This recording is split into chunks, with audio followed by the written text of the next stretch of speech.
Joliet, Illinois, it's the NASCAR Busch Series, presented by Pennzoil Platinum from Chicagoland Speedway. No drivers ever won from the front row here at Chicago. Now let's go trackside for today's opening ceremonies. At this time, please rise. Gentlemen, remove your hats as the U.S. Marine Corps presents our nation's colors. Please remain standing as Jim Evans of the Windy City Ministries offers today's invocation.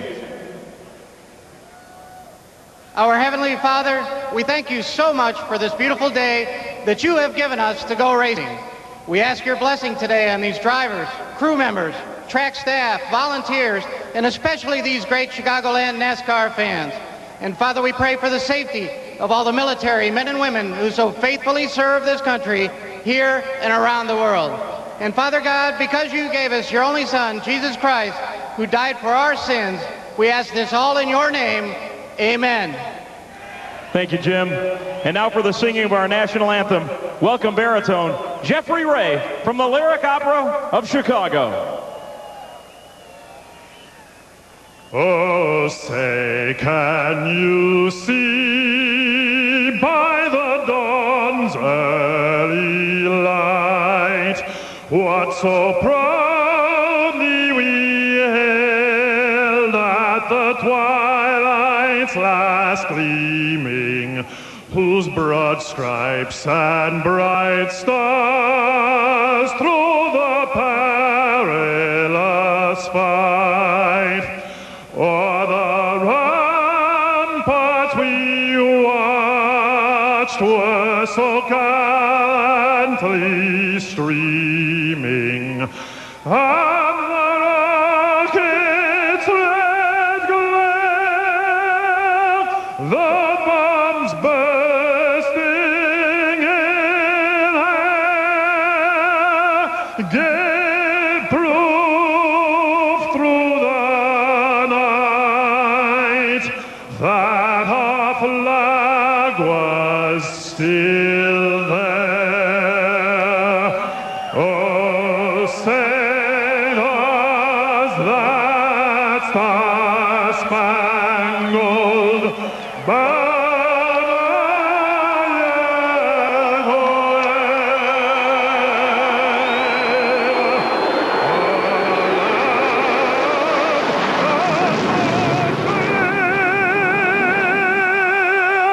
and the home of the brave.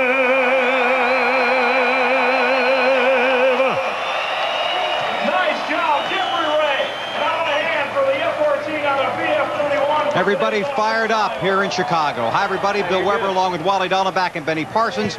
Welcome to our TNT coverage of the NASCAR Busch Series. It's our pleasure to take you all the way to the championship finale in Homestead, Florida this November. Benny, this is a Busch Series race, but as we've seen throughout 2006, it can really resemble a Nextel Cup Series event. It really can. 23 of today's drivers in this race will be racing in tomorrow's Nextel Cup race. But the best thing about that, Bill, 21 of them, Kevin Harvick, Carl Edwards, they got to worry about points. But the other 21, they worry about one thing, trying to win the race. That's one reason the NASCAR Busch Series this year has been such terrific racing. Really has been exciting to watch. Wally, these mile-and-a-half tracks, a lot of them look alike, but they have their own personalities, and this personality is very distinctive. It's very fast. I mean, you go smoking down into these corners over 190 miles per hour. So the drivers are looking for a balance here in the Busch race and tomorrow's Cup race. But I think more importantly for the Cup drivers that are in this race today, this is a new tire here at Chicagoland. So they're all going to be looking at how this tire works on long runs, what they can get away with. This is a big learning experience for these Cup drivers. They're all trying to win the race,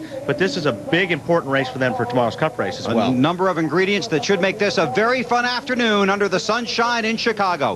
43 cars poised on pit road, all waiting for the command. That's coming up when we come back to Chicagoland. Over the years, the Busch Series has sent stars and champions racing into the Nextel Cup Series. The 2006 season promised new opportunities and added excitement for more stars. But so far, history has been teaching the future. These seasoned Nextel Cup drivers have been whipping the competition. But there is is hope. In recent weeks, new stars have appeared on the horizon, grabbing the first win of their careers. Last week at Daytona, a nightmare of traffic and trouble. A night when the sun shined. Now, under sunny skies in Chicago, we'll see which star will shine today.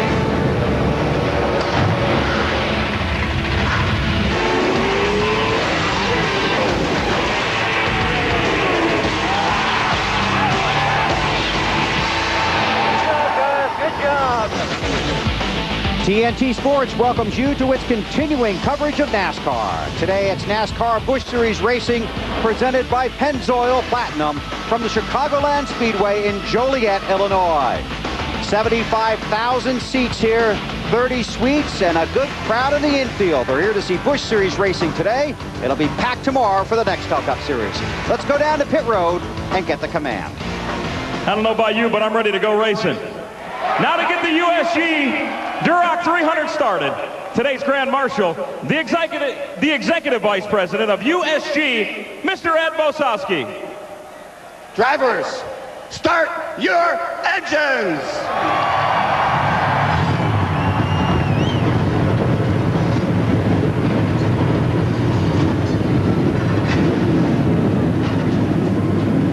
43 cars roar to life on pit road. Carl Edwards and Dave Blaney will lead them to the green flag.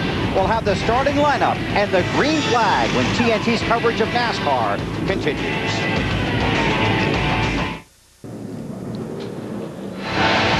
NASCAR Busch Series Racing from Chicago, presented by Pennzoil Platinum on TNT, is brought to you by Pennzoil, not just oil, Pennzoil. By new Reese's Peanut Butter Cups with caramel.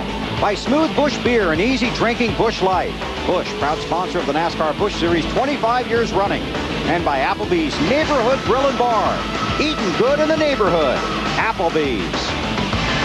Cars rolling off of pit road here at Chicagoland. Take a look at the Busch Series championship standings after 18 events. Kevin Harvick still with a healthy lead, but was docked 50 points for penalties that occurred at Daytona. Kevin Harvick Racing is appealing the points and the suspension of his crew chief. Carl Edwards runs second, Clint Boyer, Danny Hamlin, and J.J. Yaley the top five. Johnny Sauter in 10th, 804 points out of the championship lead.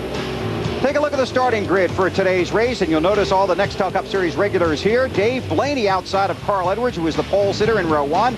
Kurt Busch, Reed Sorensen in the second row. Denny Hamlin and Matt Kenseth make up row three. About the same here, too, Bill. We got Casey Mears, David Gillen. Great qualifying run for him. But all the Cup regulars, Kevin Harvick, Martin Truex, Kyle Busch, and Jamie McMurray round out row six. Back in row 7, John Wood, Busch regular on the inside. Kenny Wallace, another guy runs all the Busch Series on the outside. Then we have J.J. Yaley, Jeff Burton, Tony Stewart, Stacy Compton. Let's check Jeff Burton. I'll try to talk to him. Jeff Burton, Benny Parsons, you got me? Yeah, Benny, I got you. Hey, now, Jeff, you qualified on the pole for the Nextel Cup race tomorrow. I expected to see you further up front. You're 16th. What happened? Here's town deal. We got real conservative on our setup. Just made sure we were really tight.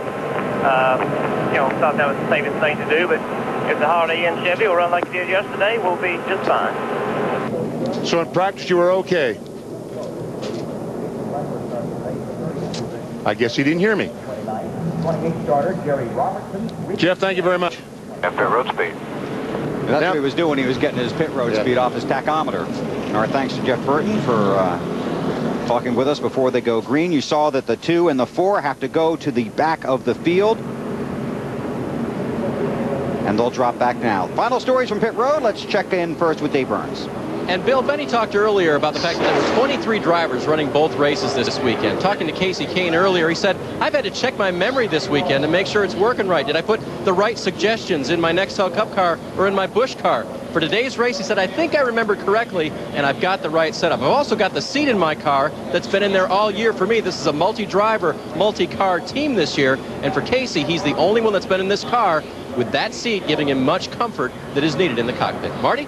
Well, Dave, let's take you back to May earlier this year when Matt Kenseth was driving this very race car. He was in the lead of that race, dominating when the engine let go. Matt came on the radio, told the crew, What do I have to do to win one of these Busch Series races? He has finished second twice this year. His last Busch Series win was the spring of 2005, if you can believe it, at Darlington. I asked Carl Edwards, today's pole sitter, who are you most worried about in the field today? He said, my Cup teammate, Matt Kenseth. His car, awfully fast, and he qualified 6th. When Matt does that, it's a pretty good thing. Matt?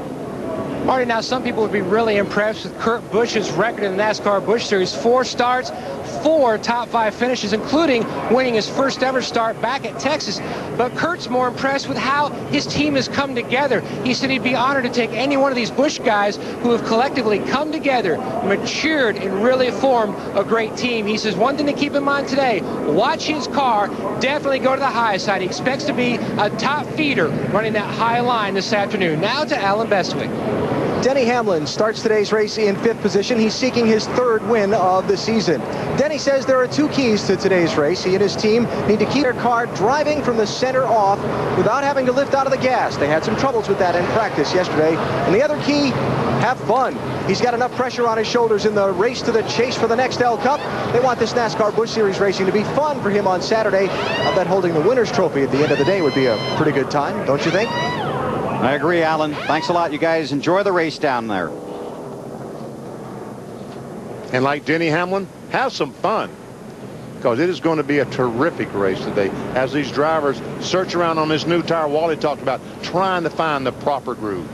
You see the race analysis. As for the tire rule here, 1 set on the car, 4 on the ground for this weekend for the NASCAR Busch Series. Pit windows 65 to 70. Some cars that 65 may be stretching it, and others may be able to run more than 70 laps. That's an average. And they might come in a little early first time around, should it stay green, although based on some of the inexperience in this field, we might not get that far. We'll see. This track has a reputation for speed, as Wally talked about, but we've also seen a lot of emotion in the races here in Chicagoland and some pretty vicious wrecks as well. It's a very fast racetrack. That's Denny Hamlin. Right along with him, Kevin Harvick, the Busch Series points leader. This is one of those places you don't really, it doesn't feel like you're going fast till you're going backwards or sideways. There's Jeff Burton. He's on the pole for tomorrow's NASCAR Nextel Cup race that you'll see right here on TNT. Well, we've been waiting 6 months since Daytona to do this. 43 cars coming out of turn 4 to get the green flag. We're headed for Homestead, and for us it starts right here again in Chicago. NASCAR Busch Series racing live on TNT.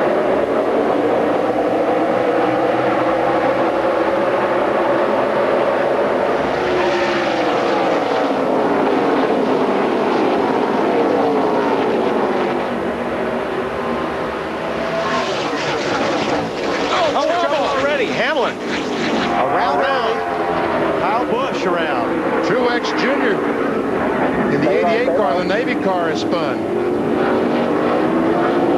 I saw somebody getting 3 wide up there in turn 2, but wasn't sure if this was in the middle of it or in front of him. Hamlin trying to turn it around, head down the backstretch. Take a look at it. There's Hamlin on the inside. There we see Denny Hamlin right there.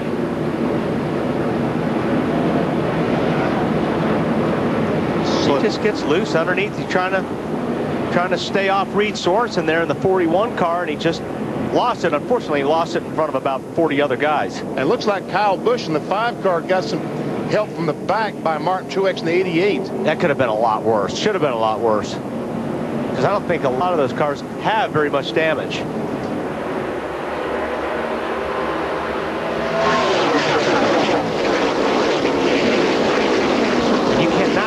These guys are just driving into the smoke.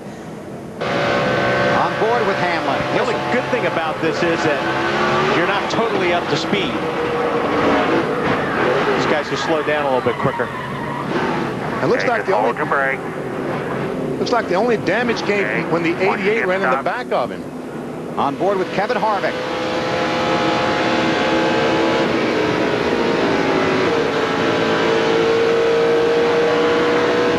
Your eyes and hope, yeah, right? that was a great sight. Smoke and then clear. Alan Bestwick. Hey, Bill, one of the things that Denny Hamlin talked with me about before the race was the difficulty in adjusting back and forth between the Nextel Cup and the Busch Series car, the different feels of each machine when jumping the other one for the first time and you haven't had any practice just before in that car. He said it can be tough. Might have just seen some evidence of that right there. This is an impound race. The cars qualified earlier today, then were lined up and set for the green flag. Under caution early here at Chicagoland. You're watching NASCAR on TNT.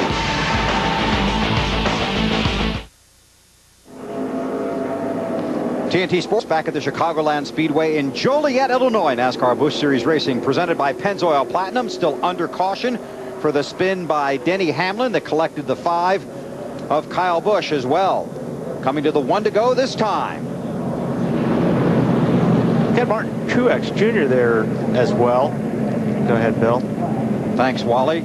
Fans, follow your favorite driver with real-time telemetry and in-car audio with Track Pass from NASCAR.com. Subscribe today and get it at a discounted price. To learn more about Track Pass, go to NASCAR.com. Truex has some damage to his car as well. Is that what you were saying? Well, I was surprised he didn't come in that last lap, but I see he's coming in now because there's a lot of damage on the left front, which is really going to upset the balance of that car. You're going to have no downforce unless they fix that, Marty.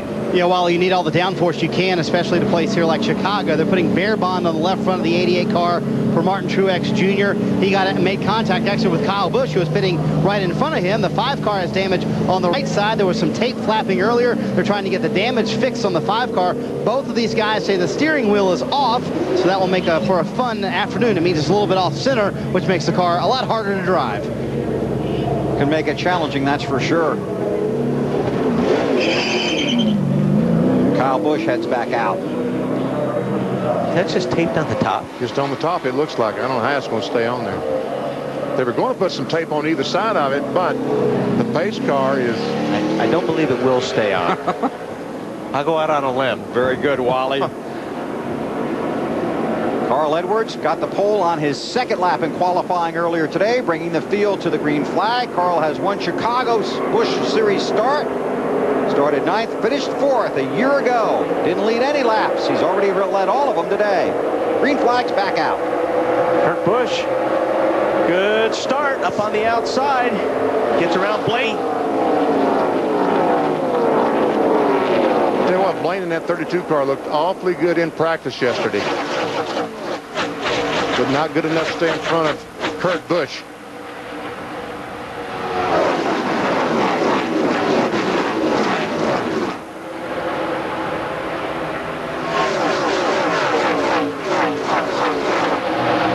Casey Mears trying to go someplace in that 42 car up on the outside. That's great to see, making a pass on the outside. We've been struggling at the Chicagoland Speedway for a long time. Oh, for the lead. Kurt Busch to the lead, Matt. Oh, Carl Edwards really slipped the racetrack. Phil didn't take him long, and that's exactly what Kurt Busch told his team under the caution. Before it flew, he thought he could get the lead before turn 3, Dave. Didn't take him long, just lap 7. Matt, Dave Blaney reassumes that second position. He kind of thought the 39 at Busch might have jumped the restart. That was the discussion on their radio between the teams. But now Dave has that second place position back. Alan? Carl Edwards, after that slip up the racetrack, just came on the radio and said, "Guess I'm just too loose," meaning no back-end grip on his car. He slipped back to 3rd. You saw Casey Mears and Matt Kenseth. There's Mears in the 42, Kenseth in the 17. And Kurt Busch in just his 5th NASCAR Busch Series race. He's led all 5 of them. What about the jump and restart thing? I mean, if you leave the door open on the right side, you're going to get passed. Truex must have passed 5 or 6 cars coming off turn 4, but he did it all on the outside. Which is legal. Which is legal, that's right. Looks like Harvick in the 21 car trying to get alongside and does get alongside the 42 car. He looks very fast in this 21. And that 42 and 17 racing side by side allowed Harvick to catch him. Wow, Casey Mears with a little bit of wiggle there. These guys look like they're just right on the edge because they go down the corner and all of a sudden the car twitches a little bit, goes up the racetrack. He lost a lot of time right there when Harvick went by. Marty? Kevin Harvick had passed him. Either that, what happened was Casey Mears snuck up the racetrack, but Harvick, we saw the in-car camera view of that wreck, a little too close for his comfort, but he said the car is still fast. They asked him, did you hurt the tires at all? He said no, and obviously he did not as he passes Matt Kenseth to the low side. The low line early on working for Harvick. Wow, what an impressive move by Kevin Harvick. Kind of got the feeling he felt he could lead a few laps here today. Spoke to the guys during the pre-race. And Shane Wilson, the crew chief on this 21 car, Bill talked about, was suspended by NASCAR for a rules infraction they found in Daytona. Well, Todd Berrier, the crew chief for the 29 Nextel Cup car, is acting as crew chief here at Chicagoland. Looks like he and Kevin are on the same page. And Marty Snyder was following that story and had a conversation with Richard Childress about it.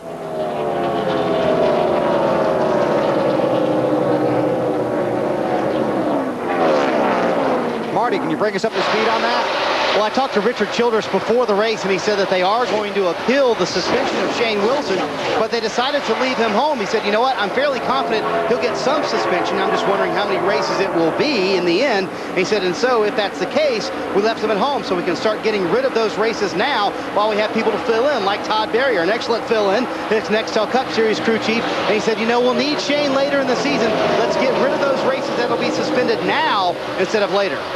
It's Todd in the middle of the box on the left, calling the shots today for Harvick's Busch team, for Richard Childress Racing. See Carl Edwards up there in the 60 car already trying to work that high groove in. It's actually in, but it looks like it's working for him a little bit better. And he talked about his car being loose, in other words, the back end trying to spin out. That will serve him well if this thing goes green for a long time, because that's the complaint that everyone has. After 20 or 30 laps, the car is getting so tight off the corner that they don't want to turn. But to fix that problem, what if somebody going to turn? Well, it looks like the 32 car. Guess not. I thought I saw some smoke out of the 32 car, but evidently not. Dave, what do you know? Well, guys, I've been listening to the 32 and talking to the team there, and Dave thinks he may have a tire going down in the front of that car. BP, no report on the smoke, but that may be a result of it. Sure didn't see anything that time. Casey Mears, 42 car, picking a few guys off. I think he just got out of shape that one time over at 3 and 4 and lost a lot of time. I think he just slowly wanted to see if the car was back under him. He's going back to the front. 15 laps complete. NASCAR Busch Series Racing here at Chicagoland with Kurt Busch out front. We're back here in Chicagoland. The caution has just come out. A spin by Kurt Busch. Or his brother Kyle. Kyle Busch. Kurt continues to lead. The tires look up. Wally, what are they learning about these tires for tomorrow's next day? I just spun myself out. He just spun himself out. They must have riveted that piece on BP. Right rear rubber, 3-round track bar. On the door there. That would have stayed on with just that top tape. That's what we must have missed a rivet job. There he is up on the high side. Gets a little bit loose all by himself pretty much. I mean, there was nobody right underneath him. It's also what Denny Hamlin said. It's also what Carl Edwards said when he gave up the lead.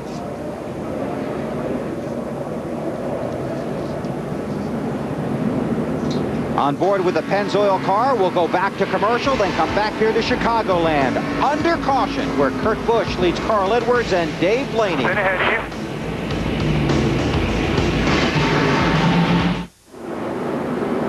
Still under caution here at Chicagoland. Pit road was open. The top 3 drivers stayed out. About 22 cars hit pit road. Some guys opting to follow the 3 gentlemen that stayed out for track position. Others coming to pit road for 2 tires. Some for 4 tires, all getting fuel. Speaking of fuel, Sunoco and TNT are teaming up to offer fans a chance to win 10,000 gallons of free gas with the Free Fuel 5000 sweepstakes. Go to freefuel5000.com for details. I don't write them, I just read them. Well, you read that one well. Thanks. I knew you were going to screw up on that one. Free fuel 5,000. That's a big deal. Let's get an update on the 32 car from Dave Burns. And Bill, remember we told you he might have problems, right? So he should have pitted, right? Yes. Well, the difficulty is that Dave doesn't know if he has a problem. The car just went really, really loose on him, hard to control. He thought he might have had a tire going down. He had the crew really look closely at them from a distance when the caution came out. They couldn't determine that any were down, so he said, well, maybe I'll just deal with it. Let's keep track position. Marty? And Dave, Kevin Harvick pitted from the 4th position, and that may have been a miscommunication. The last communication from Todd Berrier to Kevin Harvick was to stay out if the leaders did not pit. And then Kevin said to a spotter, what did he just say? And the next thing, Kevin appeared on pit road. So that may have been a miscommunication, trying to get to Todd Berrier to ask him that right now. You know, what Dave was saying, I've seen a lot of cars all of a sudden go loose. And I think a lot of guys, you know, with the way this tire is feeling right now, they're going down the corner, then all of a sudden it busts loose on them, they go sliding up the racetrack, and they don't know if they have a problem. I think that happened to Casey Mears earlier. And then he felt it out, said, you know what, I think it's okay. Then he started driving it hard again. But Bill, you mentioned these teams only have 5 sets of tires at their disposal. These guys that just pitted have now used two sets. And it's a different tire here this time, BP, and this is why. Last year, Michael Walker, that's what happens when the right front tire blows. The car into the wall hard, you see all the damage. Goodyear this time brought back a tire that was a little bit more durable. And so far, we've seen no problems at all. Michael's crash, of course, coming in the Nextel Cup race here a year ago. But, of course, the Busch Series and the Cup Series all run on the same tires. The tire being used today is the same one they'll race on tomorrow. Kevin Harvick came in 4th, restarts 19th as the green comes out at Chicago.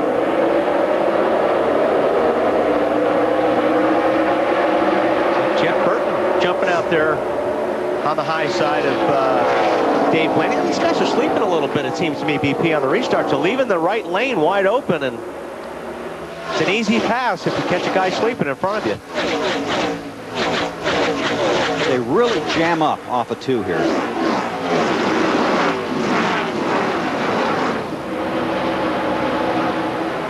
Busch out front in that 39 car. It's his 5th Busch Series race. It's 4 top 5 finishes. Look at this pack. Oh, wow. Junior in the 8 car on the inside. Stacy Comp. No, that's Bernie Lamar in the 77 car there. That's a tight pack right there. Bernie Lamar's crew chief, Gene Need, also suspended by NASCAR, but Kevin Harvick Incorporated is appealing that suspension as well, and Need is here this week. I talked to Gene about that, and he said all it was a guy put a wrong piece inside a shock absorber, and it really didn't, there was no aid to making him go fast, so they're going to appeal for NASCAR's pity, I guess. Good luck. Yeah, good luck. See Casey Kane drift up there. Is that what you're watching in the 9 car? Way up there. Oh, 3 wide. There's Kane in the 9, Lamar in the middle of the 77, the 41 of Sorensen. Squeezes him just a little bit. Hey, Dave, that 9 car's going somewhere. They made an adjustment, Benny. They made a track bar adjustment. The car was just a bit tight for Casey, meaning it wanted to push toward that outside wall. They adjusted the rear suspension on that car. It handles better and took fuel only, did not change tires yet, so they have plenty left for the day. Wow. I'll tell you what, that could be crucial, having that extra set of tires at the end of this race. Kevin Harvick in the 21 car. Bobby Labonte right there on the high side. Trying to get around Earnhardt Jr. You got more on Harvick for us, Marty? Well, Bill, just to follow up, that was not a miscommunication. Casey Mears pitted in front of Harvick, so he followed him to pit road, and the car was tight for Harvick anyway, so he wanted the chassis adjustment, half around out of the left rear, 4 brand new tires. They told him to be very patient. You're going to be much better than some of these cars in front of you as he reworks his way through the field. Oh, that's working, that patience, huh? Kevin Harvick and patience? Not in the same sentence. Kurt Busch is just, every time they have a restart, he drives off from these guys. Carl Edwards is in 2nd, but here comes Jeff Burton. Alan, Jeff said he thought he was going to be okay. Looks like he's going to be. Yeah, you know, Jeff actually, just before the start of the race, Ben, he said he was kind of confused as to how good they are, because the way that they use tires during practice in the NASCAR Busch Series is different than the way they used them in the Nextel Cup Series. He said he was a little confused as to just how good they might be, and then he said, but you know, it's fun racing when you have good race cars. Matt? AB 2 cars back, the 33, the red car car of Tony Stewart. Now, he would have loved to have pitted under that last caution, but stayed out for track position and also to stay on their same fuel sequence. Says the car, balance-wise, is a tick tight in the center. It really hinders him trying to get back in the gas. The car is way too free. Currently running in the 5th spot.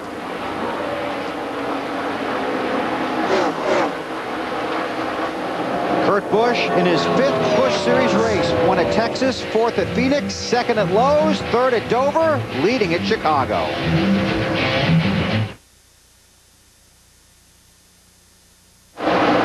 Kurt Busch continues to lead here at Chicagoland. Take a look at our Wendy's race menu. We're right back here tomorrow live on TNT for the NASCAR Nextel Cup Series. The halfway mark of 2006 live on TNT, 3 o'clock Eastern Time. And our coverage begins, of course, with the Bank of America countdown to green. All right, folks, if you're a Kurt Busch fan, start worrying. That 60 car is gaining. Matt, what about the 39 car? BP, that's exactly what his spotter just told him. The 60 of Edwards is gaining on you on the entry and through the center, but Kurt's bigger concern is the water temperature. It has climbed to 240 degrees. Bill? All right, Matt, thanks a lot. Since you got us started, let's take you through the field, and we'll check in on the 60 car with Alan Bestwick.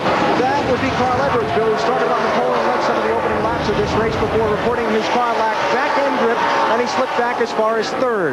Did not hit on that caution flag a moment ago. He's running 2nd right now. Jeff Burton started this race in 16th position. He's moved up to the 3rd spot. Jeff says he wants the front end of his car to be more responsive. Told his pit crew, you can go to work on that next stop. Dave? Dave Blaney is complaining that his car is loose everywhere. His biggest complaint, I cannot get into turn 1 without slipping the rear end of this car around. They're going to try to adjust on their first pit stop. Matt?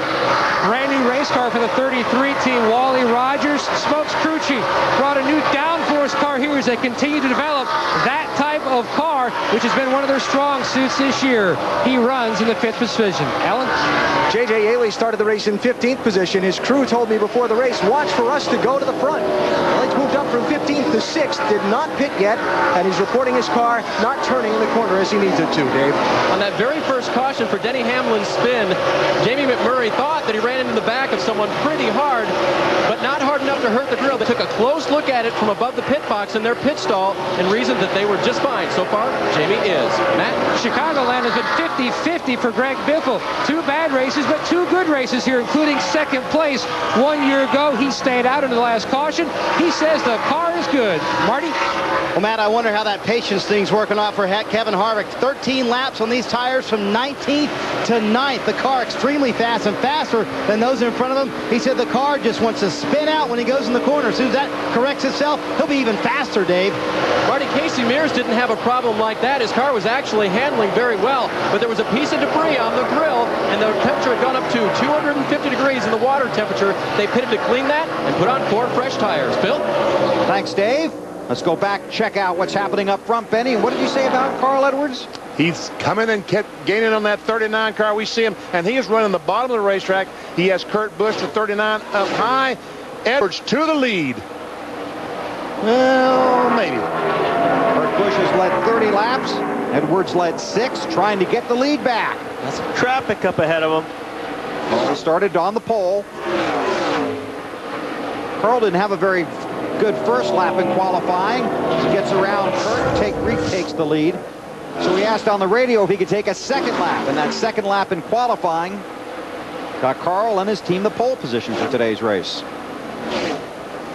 Let's continue going through the field. 11th place, here's Marty. And since Matt Kens has pitted, he's restarted 20th up to 11th. He's marched through the field quite nicely. He said the car is a little bit loose, kind of concerned, said it feels like the left front's not working like it should. Alan? Dale Earnhardt Jr. qualified for this race in 34th position. I asked his crew chief, Tony Eury Sr., what happened. He said, I don't know. Junior came on the radio a little while ago, said, car feels pretty good. He's on his way to the front. Another guy on his way to the front is Bobby Monti, kind of a one-off start for the Bruco Racing team. In that 66 car, he started the race in 25th position, told me before the race he thought the car was decent. He's moved up to 13th. Dave? Reed Sorensen described his car as pretty good. Nonetheless, they pitted on that last caution because his car wouldn't turn exactly right in the middle of the corner. They made an air pressure adjustment, took on 4 fresh tires. Matt? Paul Menard, the Milwaukee winner, Dave, is already pitting skated. He just skated by that early scuffle on the backstretch. They made an air pressure adjustment. The balance still not to his liking. Marty? Well, Matt, now twice Clint Boyer has come from the back of the field to the front. Early on when they had to change an engine this morning, he had to start at the back of the field. Then he pitted a minute ago, and he had to start at the back of the field again. He's come back up. Now he's close to the top 10. He's currently in the 16th position. John Wood's having a nice run with a very loose race car. He says, though it's starting to come to him, he's in 17th. He said, it came to me too late in this run. We need to fix that for the next run. Dave? That check bar adjustment for Casey Kane in that red 9 going by didn't help. So he said, you know what we need to do, guys? We need to put one of those spring rubbers in the right rear of the car. That should help it turn a little bit better, even better. Matt? BP talked about earlier the importance of saving tires for later in the race. Now Michael Waltrip pitted. They didn't make a tire change, just tried to tighten up the car with a track bar adjustment. Dave? The 59 car of Stacey Compton started 18th today, has dropped back just a couple of positions. His complaint, the car will not turn off of turn 2, wants to push out toward that outside wall. And there is the 59 of Stacey Compton, who runs in the 20th position. So look at your top 20 cars in today's race. And right next to him, Todd Cleaver in that 06 car, who tomorrow will be making his first NASCAR Nextel Cup start.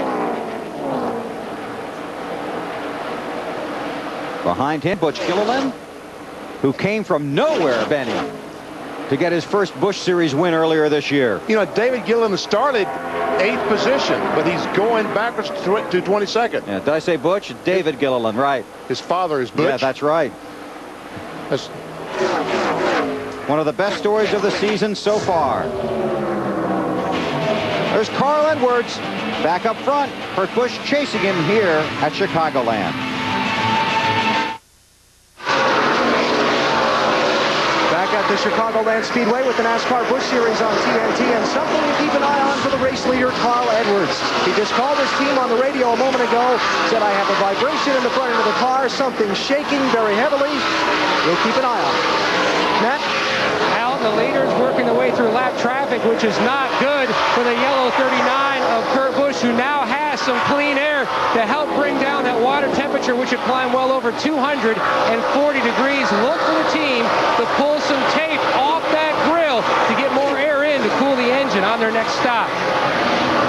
Seems like a lot of guys have been pushing water. I've been looking at some cars, and there's been some water being pushed out, so I guess they got too much tape on the start of these races. You see the grill opening. You need air to go through there, through the radiator to cool things off. And here the A car, folks. Dale Earnhardt Jr., he is going toward the front. The last 10 laps, he has been the fastest car on the racetrack. That's for 10th spot right there. He started 34th. In 2004, Justin Labonte won this race after starting 34th.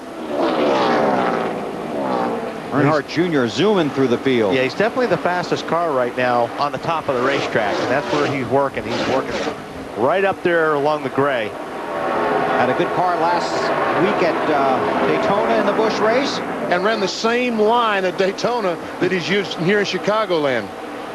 He had some drivers talking about that car after that race, that Busch race down there. Alan?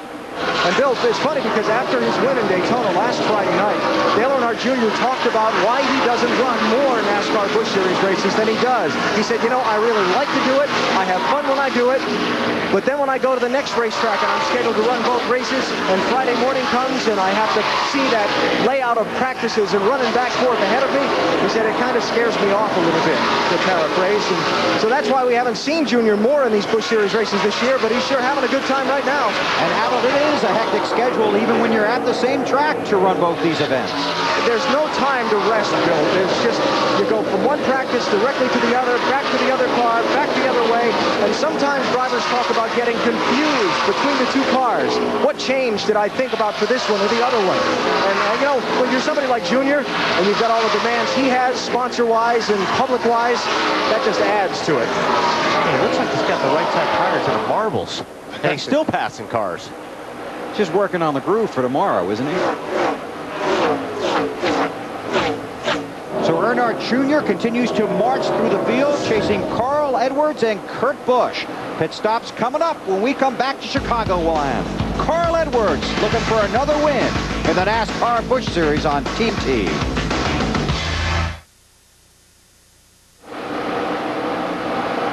Tear up the highway with the new Smokey and the Bandit Special Edition DVD.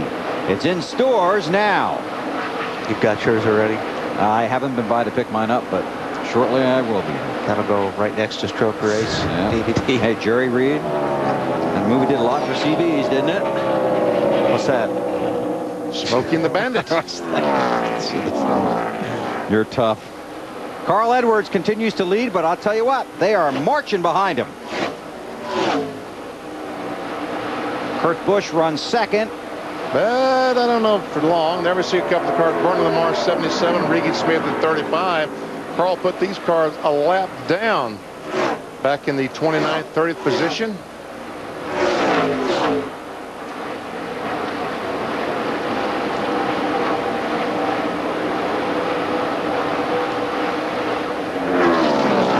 Also the 88 car, which was involved in that first lap crash, is now a lap down to the leaders. And he's trying to get in front of these guys in case the yellow comes out. He becomes a lucky dog. Right. See Greg Biffle on pit road with an unscheduled stop. Well, I guess maybe not an unscheduled stop. We are closing in on pit stops. He might be a little ahead of schedule, but not by much. All the way down pit road, headed for Matt Yoakum. Greg Biffle makes his way to his pit stop, hits his pit board sign, said he was sliding a nose. They were talking about, you can see the crew member make the wedge adjustment. Also going to shuffle the air pressure for the Biff, trying to get more grip to the front of that race car. Good stop so far. Well, now we're in the 16-second range, 17.0 seconds for the Biffle. So Greg Biffle heads back out on the track, and pit road is about to become a very busy place. Now he just hopes that this thing stays green until all the leaders make their pit stop, and he'll be back in the lead lap with the 60 car and some of the rest of the cars. Dave Burns. Dave Blaney on pit road now, gives up that fourth position. They decided they wanted to take some air out of the left front tire, according to crew chief Trent Owens. That should help the car going into turn one. The back end wanted to come around. That adjustment should make it more drivable as he enters those corners, like Wally said earlier, at over 190 miles per hour. A long time on the right rear, 17.4 for Blaney. And he heads out on pit road speed. And every car that goes by and sees these cars on pit road says, I wish that was me, getting 4 fresh tires. 25 cars on the lead lap. Carl Edwards has led 32 laps. The only other race leader, Kurt Busch, led 30. John Wood on pit road, Marty. Yeah, he's been running in the 20th position for a while, Bill. The car's been loose.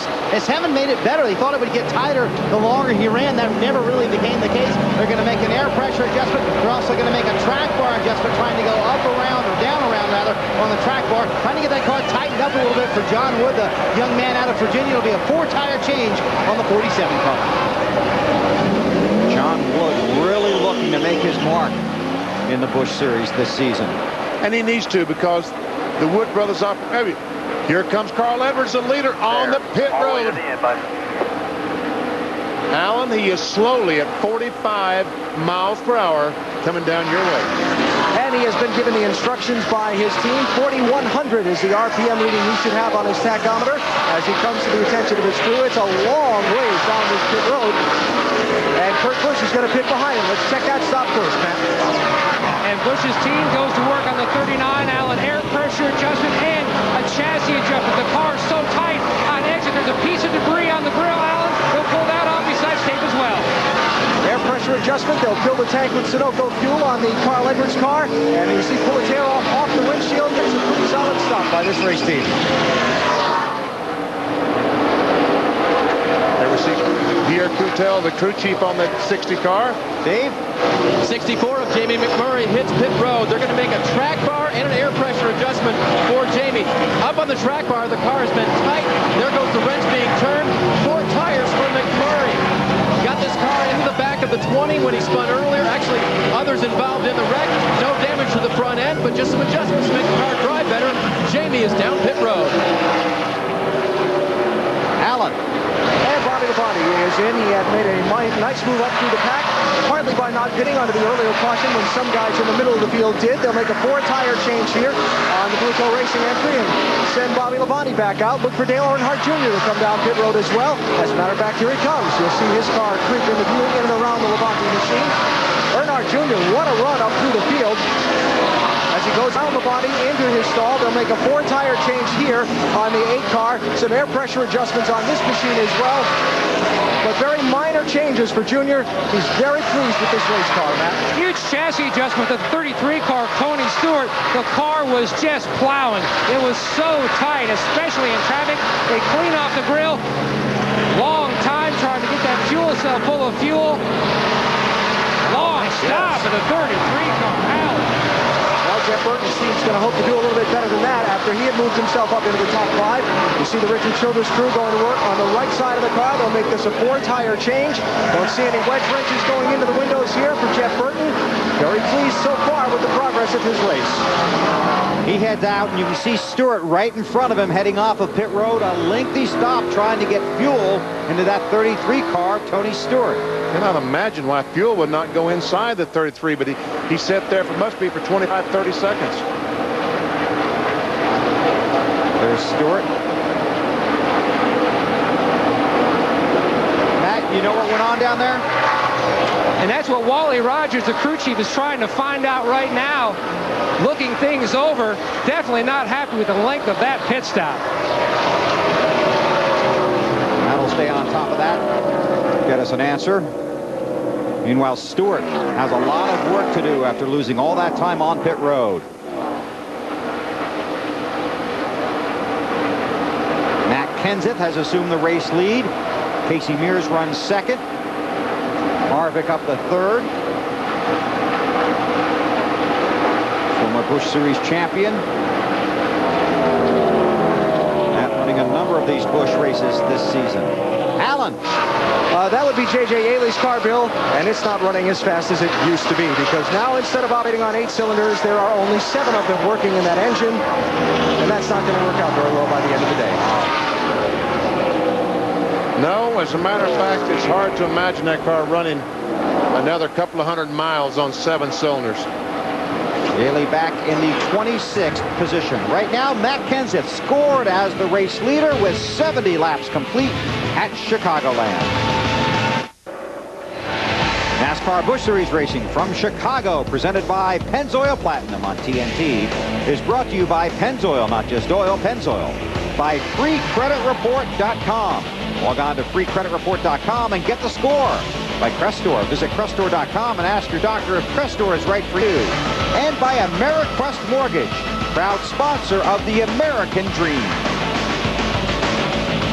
Still under green here at Chicagoland, Matt Kenseth, one of several drivers that stopped under caution on lap 17, continues to lead. Casey Mears runs second, Michael Waltrip third. But they should be coming in pretty soon, right, BP? They should be coming in about 10, 15 laps from now. There's the 33 of Tony Stewart, a long pit stop for Stewart. Let's take a look inside the TNT pit window. We see the car coming in. The gas man in the rear of the car. Watch these fellas here. The catch can puts the wrench in so they can make the chassis adjustment, and the gas man goes back for the second can. The catch can man is still putting the gas in, but he takes the gas can away, and it is empty. We saw him with a very light can. Now the gas man plugs the gas can in the car for the second can, and they wait. And they wait. And they wait even longer. Don't you know that the driver, Tony Stewart, is about to go nuts, and finally, I don't know if they got it, if the can emptied or they just finally let the jack down and said go. Man, I think these guys are coming in right now, BP. Marty. Yeah, and Harvick couldn't stand it any longer, guys. He said the car was just way too tight. He said what they wanted to do was take out the adjustment. They just did, and a pound out of both front tires. Dave? Casey Mears' car was just a little bit tight. One adjustment you can make inside the cockpit is to adjust some brake bias to the rear of the car. That was suggested by his crew chief, but he called back and said, I'm not using any brake. So they decided to make an air pressure adjustment to try to make this car turn a little bit better. 4 fresh ones for Casey Mears. Matt. And David Gilliland making his way down pit road. Going to go up on the track bar 2 rounds now. They tried to work on the balance, tighten up up on the last stop. Also look for an air pressure adjustment to help this 84 car. The track bar adjustment already completed. Already has one win this year, a very impressive win. And like BP says, a lot of people looking at this young man. Good stop. Tell you what, that's not bad. Not bad at all. The 12 car, Tracy Hines, too fast on pit road. That'll be a pass-through penalty. Matt Kenseth comes to pit road. Gives up the lead and heads toward Marty. And finally, the Matt Kenseth car, the 17 car, comes down pit road, Bill. He said the car was just way too tight that time. They're going to make several changes for a guy who was out in the lead. They're going to put a round in the right rear, a pound in the right rear tire, and a half pound out of both left side tires. Matt said the car was just way too tight at the end of that run. One thing he did do, he followed Dale Earnhardt Jr. to the high line. He really liked that. So with these new tires, he wants to go to the high line of the racetrack and see if it will work for him on brand new tires. The Ford tire going on, Kenseth going back out on the racetrack. Good stop. Will need to watch his speed. David Gilliland, too fast entering pit road. Pass-through penalty. There is the 84. That's very costly penalty under green. Like the 5 is about had it. Marty? Well, immediately after he spun earlier in the race, remember Kyle Busch brought out one of the first cautions today. He said, guys, it's not affecting me now, but I do know the engine spun backwards. And when that happens, it usually doesn't live very long. That's probably what's happening right now. So he creeps down pit road. He coasts down pit road because there's no power. Yeah, when the driver puts the window net down, pretty much over. You know that from experience, Wally? Oh, yes. Michael Waltrip scored as the race leader. Michael heads for pit road. Still a handful of guys that pitted on lap 17 due on pit road. Let's get an update on Tony Stewart from Matt. Not expecting any adjustments on the 99 car of Michael Waltrip now. Wally Rogers, first off, did you get the car full of fuel? Yeah, we got the Old Spice Chevy full of gas, so I really don't know what happened. They must have had something wrong with the exchange there. It's just unfortunate. Our car's really good. We're just going to have to dig down deep and get it back. I was running back in the 29th position. This is a nozzle like the teams use on their gas cans. Now, this is a backup one that they've actually already swapped out on their gas cans just to make sure everything that they can do on this side of the wall, they have done. So the next stop, they don't have this issue again. Good job, Matt. Thanks a lot. Tony Stewart has worked his way up to 27th, a lap down. Clinton Boyer gives up the lead and comes to pit road, and Marty's waiting. And he wanted to stay out and lead a lap. Obviously, this is a man trying to win the championship in the NASCAR Busch Series, trying to catch his teammate Kevin Harvick. We haven't talked a lot about him because, as we said earlier, spent a lot of time in the back of the field, but this car has been very fast, especially at the end of this run. It'll be 4 tires, no chassis changes at all for this 2 bunch. Clint very happy with the race car. Let's see what he can do if he can keep it up front this time, however. Seen a lot of penalties today, are we not? John, and another penalty, Bill. John Andretti had a tire roll away in the 10 car. He has to serve a penalty, come down a pass-through down pit road. John Andretti assessed the penalty, waiting for Denny Hamlin. Just making his way onto pit road. He has to go all the way down from turn 4 toward turn 1. And this will just about recycle the field, and Carl Edwards will reassume the lead with Kurt Busch second and Jeff Burton third. And Tony Stewart, after that long stop, will be 24th, 1 lap down. Alan? Well, Denny Hamlin was hoping that just maybe, might get a caution flag in the middle of this cycle of stops. It would have gotten him back up front and trapped a lot of other people a lap down. Hasn't worked out that way. Remember, Hamlin still trying to recover after a lap 1 spin when he started this race up in the front in the top 10 in 5th position and spun out off of turn number 2. He came on the radio then and said, I think I just overdrove the car. They've been trying to dig out of the holes. They could drop them back to 39th spot way back there.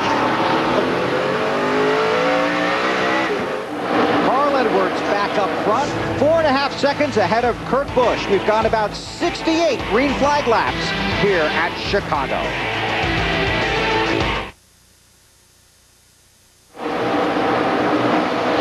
"91 laps are complete in the USG Durock 300 here at the Chicagoland Speedway in Joliet, Illinois, and Carl Edwards continues to lead. He's led 40 laps today. Kurt Busch has led 30. And Edwards started from the pole. And we are hustling around this place today at a record pace. He almost has a 5-second lead on Kurt Busch. Todd Cleaver go a little high. Yeah, Cleaver was a little bit higher than I think he wanted to be. There's Edwards on the inside, making the move by. Kurt Busch runs second, then it's Burton, Dale Earnhardt Jr., and Mac Kenseth. Right now, only 15, well now 14 cars on the lead lap. Our last caution was at lap 16. We went back to green on lap 20 and working lap 93 right now. Carl Edwards up front, looking for a win here in the NASCAR Busch Series. You're watching NASCAR Racing live on TNT. The caution has just come out here at the Chicagoland Speedway in Joliet, Illinois. Tracy Hines has hit the wall hard on the backstretch.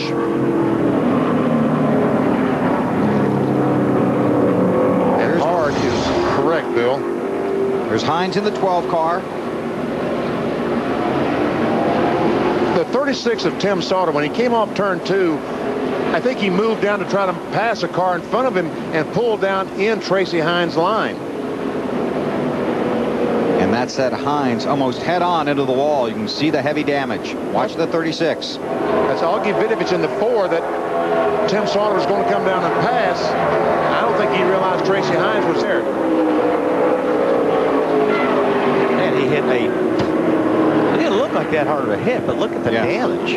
Well, remember, you were talking about how fast you are here. Yep. Yeah, you got a pretty good run at it from that angle. That's on board with Jeff Burton.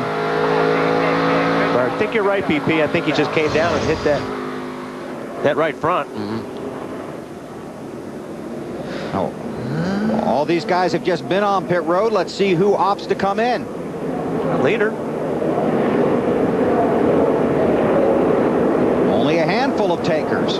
Jerry Robertson, the 78 car, for some reason is coming down pit road. Marty 17 coming to you. Yeah, BP said this car is extremely loose. A last-second change here for the guys on pit wall, and they did an excellent job. They had sticker tires, brand new tires up on the wall. Then Matt made a change as he was coming onto pit road, said, I want the last set that we have of scuff tires. So they're going to do that. They're going to also make an air pressure and track bar adjustment. Alan? And the leader, Carl Edwards, is in the first pit stall at pit exit for a tire change. They've already twisted the wedge wrench in to try and help the handling, Matt. And service already complete for Kurt Busch. Now they've been making headway on their tight exit issue, but they still called for a quick air pressure adjustment as the car was on pit road. And we are told that Tracy Hines has climbed from his car.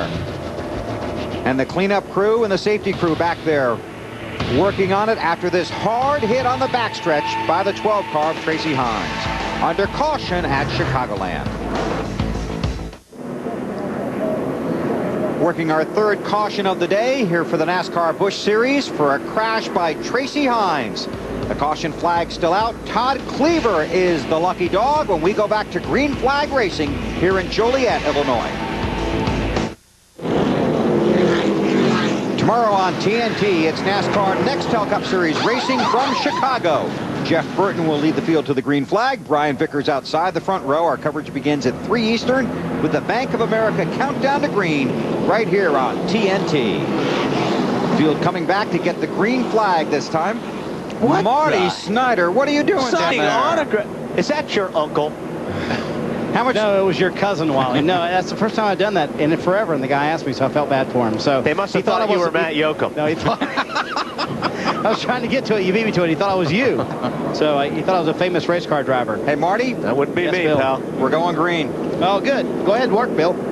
Carl Edwards, the race leader, but not the guy in front. Tracy Hines treated and released from the infield care center. I think that 8 car in 4th spot right there, Dale Jr. I think he's in a good. I think he needed that yellow. I believe he's got a 2nd place car right now. Caution for debris on the backstretch. Oh, so we got another lucky dog here right off the bat. And I think that'll be Denny. Well, Denny Hamlin already got himself. Paul Menard. Jeez. Can't race with that out there.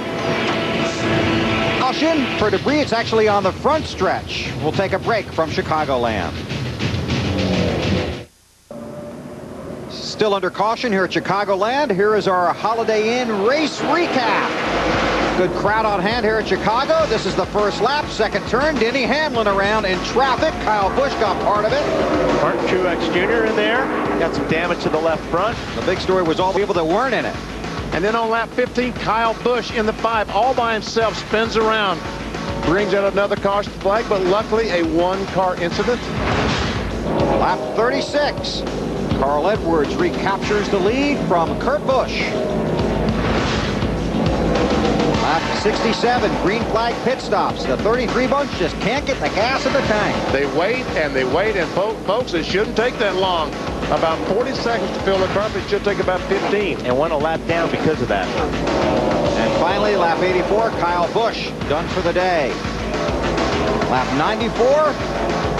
Tracy Hines, the 12 car, gets together with the 36 of Tim Sauter. Gets the car turned around in the wall head on for Tracy Hines. He did walk away from the car. And our most recent caution was for debris. For a caution period for 15 laps. 2 cars are out of the race, Kyle Busch and Kevin LePage. And I would say Tracy Hines will be lucky to be back in this event. Yes. And because of that, 2 or 3 guys, or maybe even more, got back on the lead lap. That's right. Denny Hamlin did. Paul Menard did. Denny Hamlin was at the tail end of the lead lap, right in front of Carl Edwards on that last restart. Casey Kane. He was the lucky dog. Yeah. Okay. We almost did that in unison, Bill. We'll get that down. Yeah, work on that. So we'll have 17 cars on the lead lap.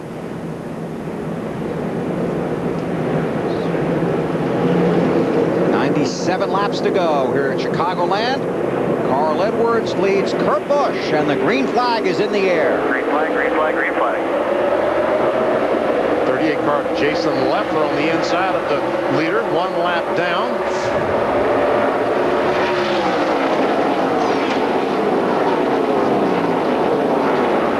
Kurt Busch got a pretty good run up on the high side off of 2. Carl thinking about squeezing him. I think he did squeeze him real good and went down the bottom. Kurt Busch for the lead. He's led 31 laps today, trying to lead lap number 32, and he does. Is Earnhardt Jr.? He's getting around a slower car.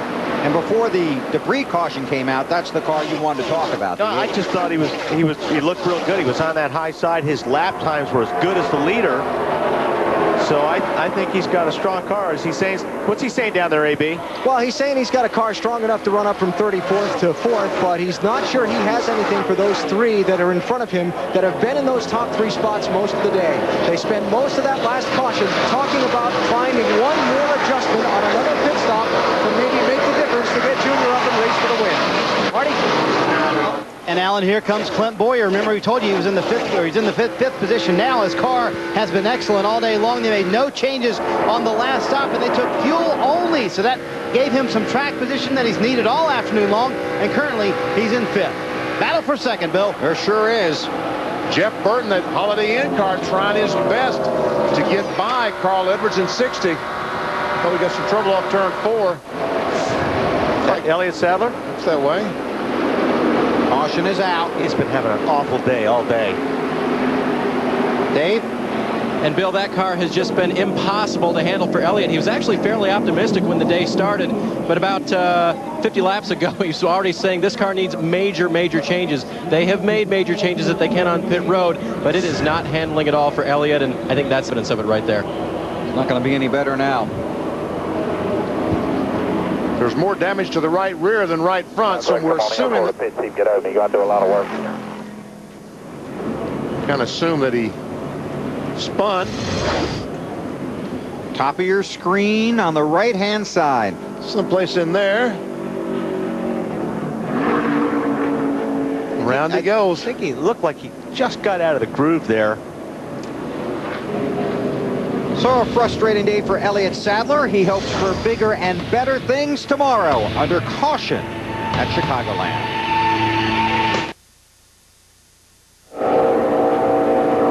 TNT Sports is live in Joliet, Illinois at the Chicagoland Speedway for NASCAR Busch Series racing presented by Pennzoil Platinum. Still under caution, Bobby Labonte in the 66 car got the lucky dog. Let's check down on pit road with Dave. And Bill, the last lucky dog was Casey Kane, right? Yes. And he's gotten back on the lead lap. And he's had a pretty good race car, although they've been making adjustments in the wedge department. What they really, really wanted to do for a tight race car was put one of those spring rubbers in the right rear so that it would turn better. This time they got a chance to do that since they were already in the back of the lead lap queue. They came in, put a spring rubber in the right rear. That'll help it turn better. Took back out the wedge adjustments, put on 4 fresh tires, and he's a lot faster, they hope. Matt? 3 things, Dave, on leader, Kurt Busch. Earlier, his water temperature climbed to 250. They found a piece of a windshield tear-off on the grill on their first stop. That has come down. Now he's out front. He has fresh air. Plus, the adjustments they just made on his last stop have really helped the tight condition he's been experiencing, AB, on exit. He's happy with that 39. Well, Kurt Busch passed Carl Edwards for the lead a little while ago, but Carl not overly concerned about that because his car's handling has been the worst in the first few laps of a run. So if they get several laps to consecutively under green here, look for Carl to try and put a move back around Kurt to try and overtake him. Also, another one of those long conversations between Dale Earnhardt Jr. and his crew chief, Tony Eury Sr. under this caution. He said he's about 25% between where he wants to be and where he is handling. He wants to be a little bit farther, closer. I missed that. Let me try that again. He wants to be closer to where he was on the first run with his handling. You understood what I meant, Benny. I know you did. Help me out here. Yes, it was better the first run than after they made the changes. He needs to go back to there. Or part of the way anyway. And he needs a long green. That's exactly right. This car, after 40, 50 laps, was the class of the field, talking about Earnhardt Jr. in the 8th. But he was not very good on short runs like this. Has 5 caution periods. 4 have come in the last 15 laps.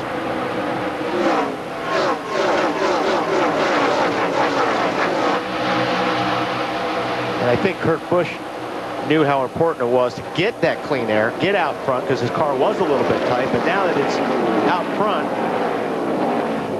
it's pretty fast. Kurt has led 38 laps today. And the 29 car, Jeff Burton, goes in 2nd spot. Gets by Carl Edwards. You told me you thought they'd be okay today, Benny. He was. You see Junior back there in the 8 car being passed by a couple of cars. Tony Stewart goes by. We see the 2 car. Clint Boyer going by. Tony Stewart in that 33 car, currently 20th. The 2nd car 1 lap down. Had a problem fueling that car during a green flag pit stop. Cost Tony a lap. You see, Junior wants to get his car, wants to run high, and that's where he's been all day. And that'll work fine when the tires get hot and slick and start sliding on the bottom of the racetrack. But now with those fresh tires on, he needs to be on the bottom of the racetrack where the rest of these cars are. And he just was. That lap there, BP, was down on the bottom at 3 and 4. Marty? Well, Bill, during the caution, Clint Boyer radioed his crew. He said, you know what, guys, we need to undo the last adjustment we did on the final pit, or in the pit stop just a moment ago. There's a long way to go in this race. The 85 laps to go. And he said, I think this car is going to be too tight long in the run. They will have at least one more pit stop for these guys. They all have one more set of tires, and Clint's hoping to get the car a little bit better, but he sees it progressing to the tight side. Leaning on each other there. It's Jason Leffler. A lap down, and Leffler was racing Stewart for the lucky dog should the caution come out, and Stewart has passed him. So now Tony Stewart in position to get the lucky dog if we should see a caution flag. Casey Mears in the 42 taking the spot away from Clint Boyer. There's Kenson. And all these cars have driven by the 8 of Dale Earnhardt Jr. And we see now the Kevin Harvick, the 21 car, about to go by. He just can't keep that 8 car on the bottom of the racetrack like he needs to these early laps into a run. Allen? And that's the whole problem, BP. Tony Eury Sr. says he cannot keep the car down on the bottom of the racetrack. He made all of his time earlier up on the high side, but the front end grip on their car is just not enough to allow him to turn the wheel and run low. We'll take a break. When we come back, we will take you through the field. Kurt Busch leads Jeff Burton, Carl Edwards, Casey Mears, and Matt Kenseth at Chicagoland. The caution has just out. Paul Menard has hit the wall. Jamie McMurray also involved in an incident on the track. There's a 64 of McMurray. And it might have all started with Dale Earnhardt Jr. No, he was up there in front. I think 11's going to get just a little bit loose. The Denny Hamlin got underneath. Did touch him, but did take the air off him. They were separate instances. Wow, that was close. So where did McMurray get? He's in front of the 11. Did you see that? He was? Yes. Yeah, there he is. And he's got all kinds of damage. So there's Menard into the wall. McMurray was the 64 car that was in front of him. That was a nice. David Green dashed down pit road.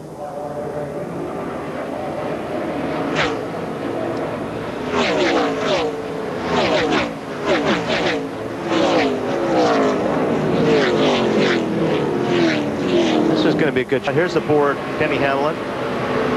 See, he gets right underneath him, but he never touches him. Just takes the air off that spoiler. Clear. Now let's see if we can see what happened up front. We'll keep looking for a replay, trying to find out what happened to Jamie McMurray. Meanwhile, at the same time all that was going on, Dale Earnhardt Jr. in the 8 car had driven on the pit road complaining about smoke in the car. Alan?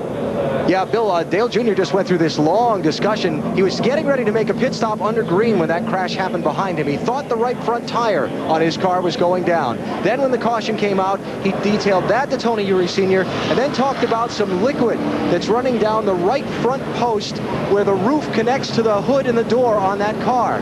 So they're bringing the car down pit road. He said, you're going to have to look at it. There's smoke in the car. There's liquid running down it. I can't figure out what it is. Here he comes for them to look at it, and we'll get a report from them once he leaves, and they have an understanding of what it might be.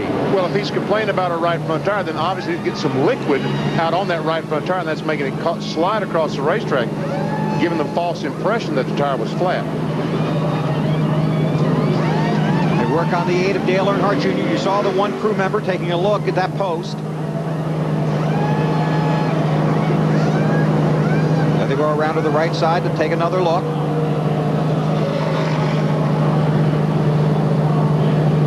Just gave him the okay sign.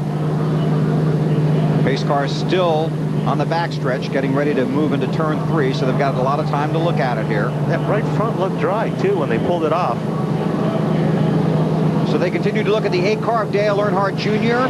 The lucky dog under this caution goes to Tony Stewart, who will be back on the lead lap when we go back to racing.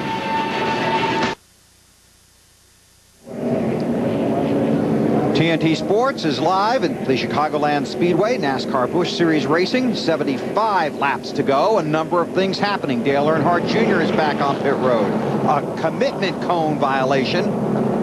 Pulls into his stall. The team will go to work. They're going to go under the hood this time. See if they can find the source of the problems that Alan had documented for us. Alan, what's going on now? Well, Bill, they're checking the suspension to see if something has worked its way loose and is rubbing on one of the tires. While you're looking at the car on pit road, also have a picture back here behind pit wall of the right front tire that came off the car last time. You see this groove? It's run all the way around the circumference of the tire. That hasn't been on any of the tires that have come off this car all day. That's why they brought Junior back in. They want to know what's rubbing that right front and maybe causing some of these problems. Marty? Well, Alan, Jamie McMurray is back in the garage, and you say something was going on with you in the 59 car. What was happening?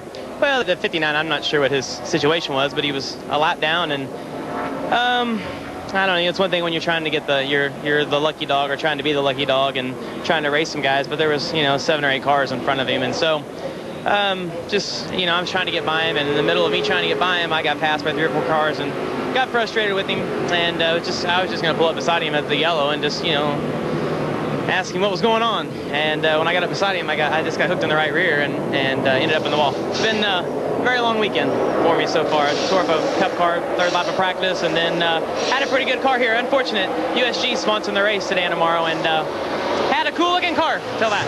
He said he was trying to tell Stacy Compton what he thought about him racing him harder than he thought he should, and when he did that, Stacy wrecked him. So that's what Jamie was saying back here in the garage. Casey Compton is 1 lap down. We're back to green in the USG Durock 300. Kurt Busch continues to lead. And Jeff Burton has been strong all day. Now we'll see if he can get to the front. Well, let's see if he can keep Carl Edwards behind him. I think that's going to be a bigger problem than trying to get to the front and pass Kurt Busch. Burton in the 29, Edwards in the 60. An update on the 8 from AB. Yeah, I just talked to Tony Uri Sr., the crew chief there, Bill. They lifted the hood on that second stop, did not see anything rubbing on that right front tire. He said, we'll find out here in a little bit, but they've sent Junior back out. He's fallen to 16th.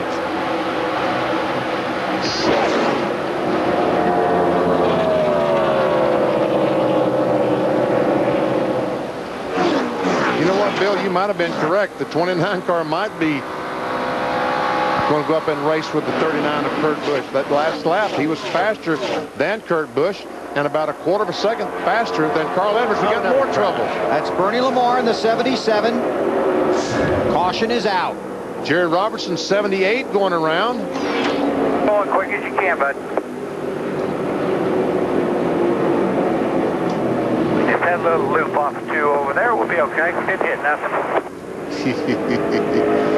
Just a little loop off 2. At what?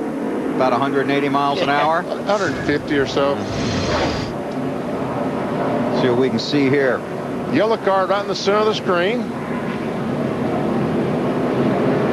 Around Bernie goes. Ooh, good job, Bobby Labonte. 66 car. On board with Denny Hamlin. Still there. He said, thank goodness he didn't back up the racetrack. Denny Hamlin's had a good view of a lot of things today. We've seen a lot of action from inside that 20 car today.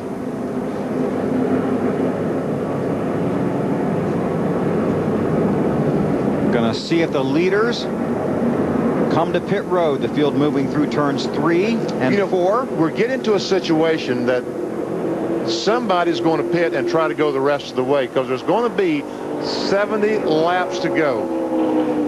Let's see. Yeah, here comes the 29. Yep. So Kurt Busch does not come in, but Jeff Burton does. Casey Mears.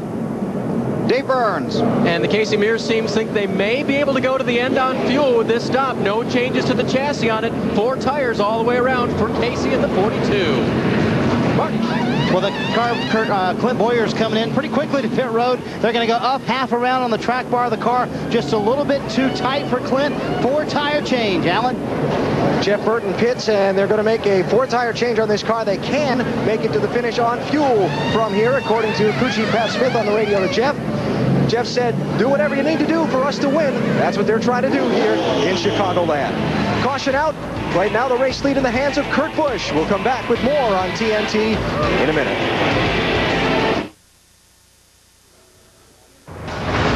So you want to be a race car driver. Here's Denny Hamlin's day. Lap number 1, turn 2. He's around. You're riding with him. And go ahead, BP. He was following Paul Menard, the 11 car. Menard Spence right in front of him. Saw Jamie McMurray and Stacey Compton get into together. Bernie Lamar goes around right in front of him. Stay down there. Thank you. I'm okay. I wonder what's going to happen next.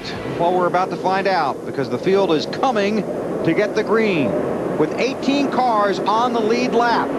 Kurt Busch, Carl Edwards, Matt Kenseth among those that did not pit. And I tell you what, those 3 cars that you just mentioned, they might win, but they certainly have made their job a lot more difficult by staying out and those other cars making a pit stop. Matt Kenseth, Casey Kane, Bobby Labonte, and Tony Stewart also stayed out. Let's get some pit strategy here first from Matt. Kurt Busch made the call from the cockpit, Bill. He would like to pit any time after lap 150. They had 17 green flag laps on this set of tires. They could have made it on fuel, but he was just concerned about how long those good tires would last. So that's why they're holding 1 set of tires here in the pits, AB. Well, Matt, Carl Edwards' team intended for him to pit under this caution. The team intended, but they said they did not communicate that properly to Carl. He did not come in, and now they're wishing they had. Marty? Well, Alan, for the man in third, Matt Kenseth, his team told him, don't pit no matter what. Don't pit at all, because they said that later we can take on tires, the better off we'll be. Jimmy Finning said, there's cautions every 10 laps. Let's take a gamble here. See if another one comes out, we'll take on tires later. We'll be better at the end of the run. Okay? Casey Kane's crew chief, Trip Bruce, just told me they don't think they can make it on, they don't think they would have made it on fuel had they stopped now, and thinks those other teams might be a little optimistic. The 9 stayed out because they'll have to pit yet another time for fuel. One thing about Kurt Busch, though, is to keep him out there is he's in the lead. He's got the clean air, and I think they're worried about getting that car back in traffic and then losing the handle on it. We'll see how the cautions fall. Your point was, Benny, that they're going to have a lot of ground to make up and not a lot of time to do it. But they've got so much traffic they're going to have to pass, because all those cars that just pitted on that last caution flag, the next one that comes out, when Kurt and Carl and Bobby Labonte and Casey Kane, Matt Kenseth, when they pit, those other cars aren't going to pit. Now they've got to drive through all that traffic to try to get back to the front. Sure, their tires are going to be a little bit better, but there's a tremendous amount of traffic to get through to get back to the front. Currently 18 cars being scored on the lead lap. Dale Earnhardt Jr. has made his way up to the 9th position after the problems that Allen documented during his pit stop.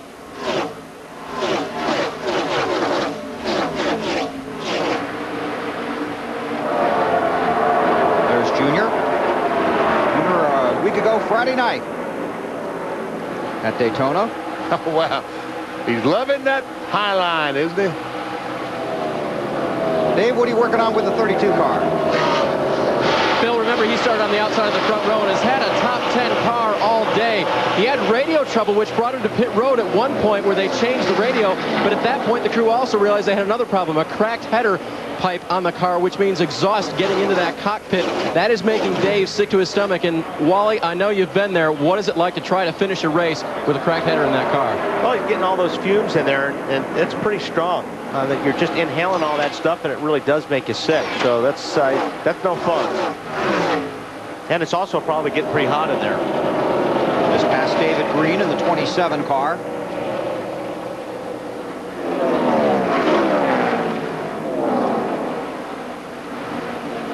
Pretty unpleasant, huh? Yes, it is.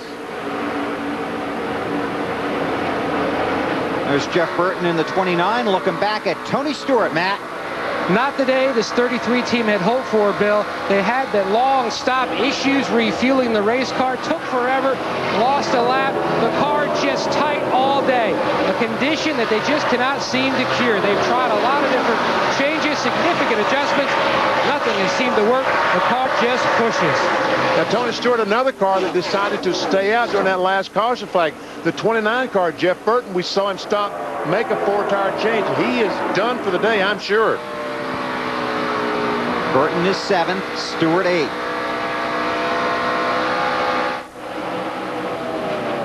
Allen? Well, BP, I won't let you wait there and say, I'm sure. I'll tell you, absolutely for sure. I just talked to his crew chief, Pat Smith, for Jeff Burton we're speaking of. He is done for the day. They can make it to the finish. His only comment on them pitting at that last yellow and the guys in front of him not was, I wish more of them had stopped. Then they'd be back behind us. Bobby Labonte in the 66, another car that did not stop. So Kurt Busch, Carl Edwards, Matt Kenseth, Casey Kane, Bobby Labonte, Tony Stewart hoping pit strategy goes their way. Burton marching forward, though, and right now things seem to be working for him. Burton completes the pass. Kurt Busch leads. You're watching the NASCAR Busch Series live from the Chicagoland Speedway on TNT.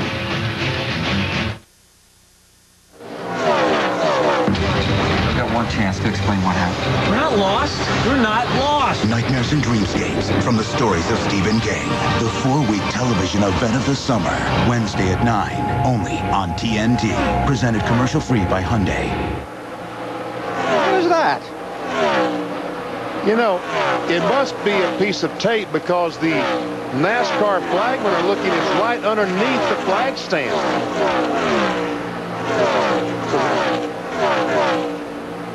Marty? Yes, Bill. Could you run out there and get that, please? I'm on the way. I'm running right now. Can't you tell? What is that, anyway? Wally, did you throw your handkerchief down?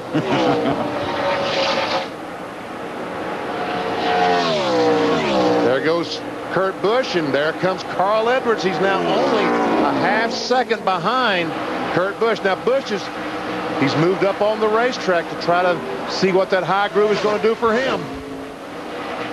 Now these guys stopped back on lap 110. It's the battle for fifth. Casey Kane in the 9 who did not stop, and Jeff Burton in the 29 who did stop under the most recent caution. And Burton doesn't have to push it too hard here. He knows all these guys ahead of him have to come down pit lane one more time.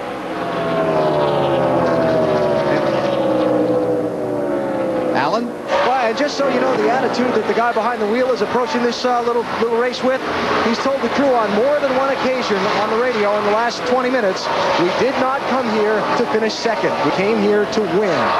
He seems to want to make sure they understand when they're making these pit calls that he's only out for one thing, and that's the trophy. And where does he start tomorrow, Alan? He has a pretty good starting spot, doesn't he? Kind of up front? On the pole position. Yes, sir.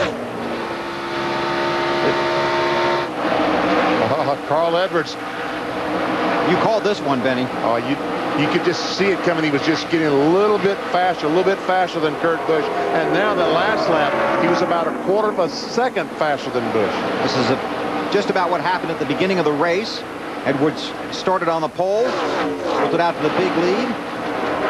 Busch roped him in past him, then Carl got him back. Matt, how about that 39 car? He asked his team, does he need to try to change his line as the 60 of Edwards tries the bottom to see if he can pick up, but the 60 just about a tenth faster than the 39 of Busch. Kurt is trying to hold on. He's last pit on lap 96. Alan? Just remember a while back after Kurt Busch passed Carl Edwards for the lead, we've had a lot of quick cautions since then. Oh, trouble. Casey Kane. He has backed it into the wall, and now the caution flag is out. And BP, that's going to give these guys enough time to come in, get tires, and maybe work their way back up. That's the strategy that we heard from pit road, especially with a 17 car of Matt Kenseth. Kurt Busch wanted his tires later, after lap 150. It's lap 151 right now. Way up there. This kids are a bit loose. Got out of the groove maybe a little bit, got a little loose. This is a second spin. Came off the wall, down in the grass, and just slowly drove his way over pit road. He goes to pit road. Johnny Sauter in the 00 car will be the lucky dog. Dave, you're down there. And Bill, one of the things that Casey Kane was doing to try to make his race better was search lines on the track, fishing around different places to run the track to make his car just a little bit faster, and that may have been what got him in trouble. He was pretty high up there, Dave. Fishing too high. Maybe a little bit. There you go. Take that big hammer to that deck lid. His fist wasn't working too well. He is now one lap down. Talking about Casey Kane. No, he's not going to have a very good race car for the rest of the race. By that body damage. This is the opportunity that Kurt Busch and Carl Edwards and Matt Kenseth, Bobby Labonte and Tony Stewart were waiting for. 48 laps to go as we work under caution. The pace car with the field in tow. And pit road is going to be open this time by. I'm sure all these cars will pit. Interesting to see how many cars will stay out. That's going to be in front of him. I got a sneaky feeling it might be 10 or 15 cars we've got to get by. 17 cars on the lead lap. Casey Mears stayed out. Let's go down to Marty. Well, Bill, I think it's just a little bit later than Matt Kenseth and his team wanted, and Matt came on the radio, told his guys, said, man, I hope those guys who did take tires last time wore them out just enough for us to be able to catch them. They'll have about 18 lap fresher tires when they do go on the car. Matt said the car was getting a little too tight towards the end of the run, about 3/4 around the track bar. Matt? Exactly on the top of the screen with a 39 of Kurt Busch wanted. Anything past lap 150. Small air pressure adjustment across the front to free up the race car. Maturity this team may be showing. Good stop. Challenge issued to Carl Edwards' team by the spotter Jason Lebleski. Beat Kurt Busch's team off pit road. Show them what you're made of. A 4-tire change and a chassis adjustment, but Busch will get out first. And they had a traffic jam at the end of pit road there because the tail end of the field had not yet gone by. We'll sort out the running order, go back to green. Less than 47 laps to go at Chicago. Last week, over 17 million viewers made Monday night drama's biggest night of television. At 9, Kira Sedgwick is the closer, followed by the #1 new drama series C. All new episodes Monday night on TNT. Still under caution here at the Chicagoland Speedway in Joliet, Illinois. The field getting the 1-to-go signal. Will go green next time by, and the strategy is about to play itself out here. Let's get an update from pit road from Dave Burns. Hey guys, checking in on the 42 car, Brad Parrott, barking out some last-minute commands to Casey Mears. Hey, crew chief, you got enough fuel to the end, even if we do overtime? Well, you know, this Texaco Haviland Dodge, it ran out of Charlotte on the last green flag run, and right now we honestly we're gambling a little bit for track position, and we need one more caution worth about 4 laps to make it. But you know, Casey Mears doing a great job, and we're here to win races, and this is our best chance to win. I haven't seen a Busch race all year go without a caution the last 50 laps, so real proud of this race team today, and Chip Ganassi for giving everybody the opportunity. He's gambling on current history, guys. Benny, that's what you talked about. Some of these guys are in this race for one reason. To win, and that's the only reason here. Casey Mears, he doesn't run but just a handful of races per year. Jeff Burton in the 29 car, he only runs a few races per year in the NASCAR Busch Series. Try to win them. Now Kurt Busch, who was leading when the caution came out, will restart 10th. Carl Edwards is 11th. Matt Kenseth is 12th. Reed Sorensen is 13th. Junior is 14th. Tony Stewart is 15th. Bobby Labonte 16th. There are 18 cars scored on the lead lap. Up front, it's Mears, Jeff Burton, Clint Boyer, Todd Cleaver, J.J. Yaley, Kevin Harvick, Michael Waltrip, Denny Hamlin, Cale Gale. The top 9, and Busch is 10th. Here we go. We're going to see whose strategy is the best at Chicago.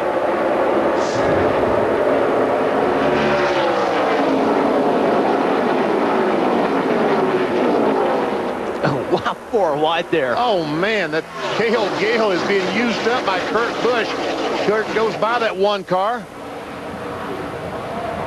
It's Edwards in the 60, Busch in the 39. And 60, Carl Edwards was able to get by Kurt Busch. There was a lot of traffic back there. 3 wide again. Gilliland in the middle. It's John Andretti in the 10 car.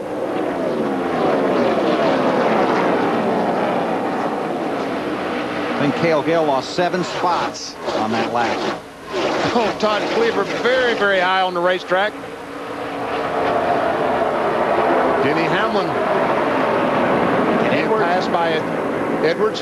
Carl Edwards and Kurt Busch, they've got to get through this traffic as fast as they can before Casey Mears and Burton and Boyer put a lot of distance, because they have clean racetrack in front of them. These guys are running side by side. So if it goes green all the way, it's going to be tough for Busch and Carl Edwards to track them down.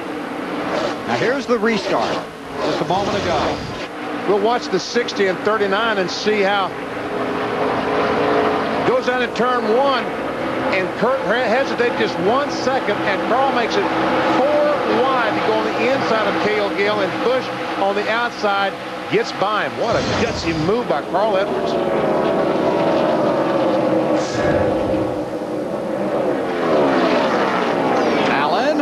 And Bill, one of the things that Carl was worrying about on the radio before this restart was if the team was going to be caused a chance to win by the strategy. He saw the guys streaming off pit road in front of him that just took fuel only, and he saw the guys on the track in front of him on the restart that did not pit. He's worried about having enough time to get to the front. Matt? Kurt Busch said his car was silly fast. It works great on the bottom, and you saw it works great up on top. Although he lost that spot to the 60, his bigger concern, though, like BP said, being back in traffic with a car that was on the tight side before that last stop. They adjusted for it. Did they adjust enough? Carl Edwards, last time by the line, 4.6 seconds behind leader Casey Mears. Thing is, he's about 0.5 of a second slower because he's running in this traffic, and Casey Mears has got clean racetrack out in front of him. He gets by Michael Waltrip, goes into the 5th position. How about Carl Edwards in the 60? Mears has a half-second lead over Jeff Burton.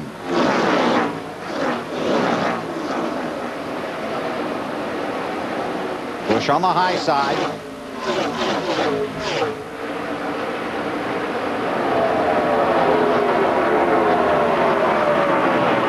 We'll take a look at the leader, Casey Mears. Across the start-finish line. Burton in second. Here come Edwards and Busch. This is where Carl and Busch would like to see a caution. They've worked their way through a lot of the traffic. Now they just need to erase that gap. You're right, Wally. That's the only way they're going to win, I think, is get a caution flag, because Carl is 5 seconds behind Mears. I don't think he can make that much up in the remaining laps. Dave Burns. And remember, the quandary for the 42 is he doesn't want to see that caution come out. But what did Brad Parrott tell us about fuel? He needs a caution. Exactly. What do you do?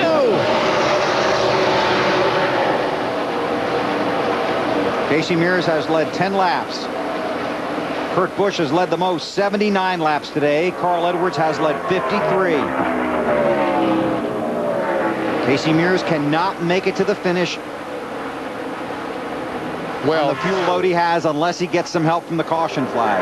But they will not pit until they run out. They will not stop until they run out. And all they're hoping for is a miracle. Yeah, I was going to say, they're pretty much a sitting duck. Yeah. Well, Mears' best finish in the Busch Series in 68 races, second at California back in September of 2004.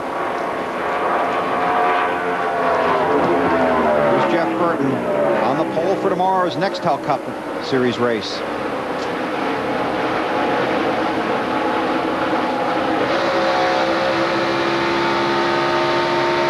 Burton trails now by about 0.8 of a second. Casey Mears is out front.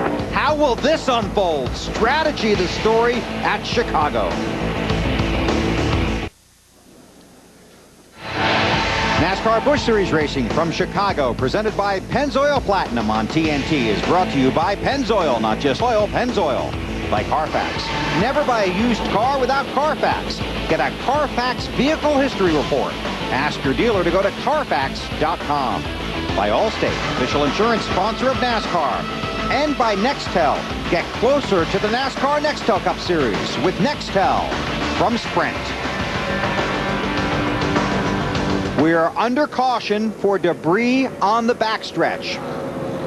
It's the 9th caution of the day, and that ties the race record. And there you see it. Well, that's the caution flag that Casey Mears wanted. It's also the caution flag that the guys chasing him wanted. Let's get some reports from pit road, starting with Marty. Well, Clint Boyer is in third. Dan Deeringoff is his crew chief, and they've done excellent strategy today. And I think these cautions have certainly helped you out to get you to the finish. Number one, can you get to the finish now? And is the car good enough to pass those two in front of them? Well, you know, we needed those cautions for fuel mileage. Didn't really need them for our race car. But we're a little tight. Every time we get a caution, we get a little tighter. We're a little better than Harvick there the last couple laps. I think we can get to Burton. I don't know if we can get around them, but they definitely help for fuel mileage. The one thing they told him is when the 60 car comes up to you, whatever you do, do not give him the bottom. Matt? Kurt Busch almost hit the debris on the backstretch, Marty. Matt Gimbel talking to Kurt on the team radio. Now, the 39 has been so solid on restarts, and that was the caution that you needed. But does your man have enough car to get through that traffic? Yeah, I think so. Like you said, Kurt's pretty good on the restarts here, so let's see what we can do. There he goes, trying for his 5th top 5 finish in his only 5 Busch Series starts. Dave? Matt, Brad Parrott would like Casey Mears' 3rd top 5 of the year to be a win. Did you like that caution? But it brought everybody up to the back of your car. Well, there's a little bit of debris back there. Not sure what it was. We didn't even report it, believe it or not. But, you know, like I said earlier, this Texaco Havoline Dodge is doing awesome today. And can't say enough. You know, I told Casey to pit right there after he went by, and it scared him a little bit. He said, don't mess with me like that. So, you know, I guess it's my 21 years of racing coming out in the kid. And, you know, he's doing a great job. And I can't say enough for this whole team. And, you know, I went to the IndyCar race last weekend and learned some fuel mileage stuff from them. So hopefully the Chip Ganassi, the Target Chip Ganassi team can show me how that fuel mileage goes. We'll see if that pays off, Alan. Chip Ganassi. This is Pat Smith, the crew chief for Jeff Burton. Can you hold off the guys coming from behind you on fresher tires and get around the guy in front of you? Apparently right there, lap time wise, we were equal to them. So I don't know. We're gonna see how it plays out. We've kind of made our beds, so it is gonna be what it's gonna be. So Holiday Inn Chevrolet's doing a good job, and I'm glad we got Burton in the seat. So we'll see. All right, Pat. He's anxious to get back up on the box for the restart. You could tell. Yeah. Martin Truex Jr. is the lucky dog. That puts 18 cars on the lead lap. Okay. I was pretty impressed with that 88 car. That Navy car, as banged up as it was, he was pretty fast just before that caution flag came out. So he'll probably pass a couple of cars before this thing's over. But the real question is up front. I like Brad Parrott toying with his driver under caution. Pit now after you've already passed it. So Casey Mears low on fuel. Jeff Burton has a good car. Should be able to get there. Here you see the top 10 as they run right now. That will be running tomorrow in the NASCAR Nextel Cup race. And guess what? The top 10. You'll see them tomorrow for 400 miles. 23 drivers that started this race are scheduled to start tomorrow's Nextel Cup race here at Chicagoland. As a matter of fact, the first 14, first 15, 16, first 16 cars are scheduled to drive tomorrow. Let's see what happens. Carl Edwards is 5th. Kurt Busch is 6th in that line.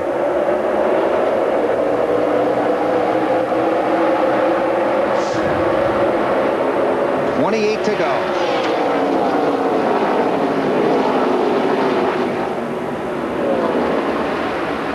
Boyer's got a pretty good run. Got the 4 shot on him. Trying to get around Burt there in the 29 car. And Mears giving him fits down there. Exactly right. He wants that lap back, and he's not giving Casey Mears any slack. Biffle is 2 laps down.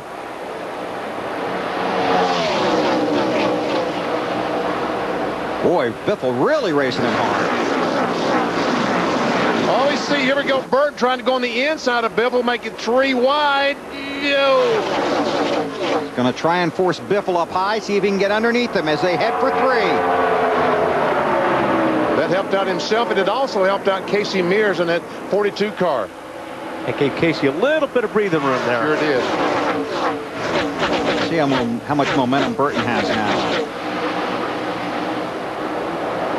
See, Biffle in the 16 is 2 laps down. He is not eligible for the lucky dog. Several cars 1 lap down, so that's why he was trying to get in front of the leader so badly.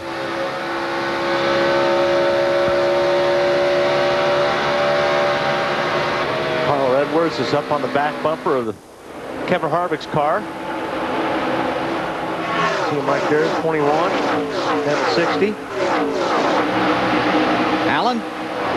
Carl Edwards, talking to his crew chief a little bit ago, Bill, said his car a little bit too loose, meaning he doesn't have the back end grip he'd like to have.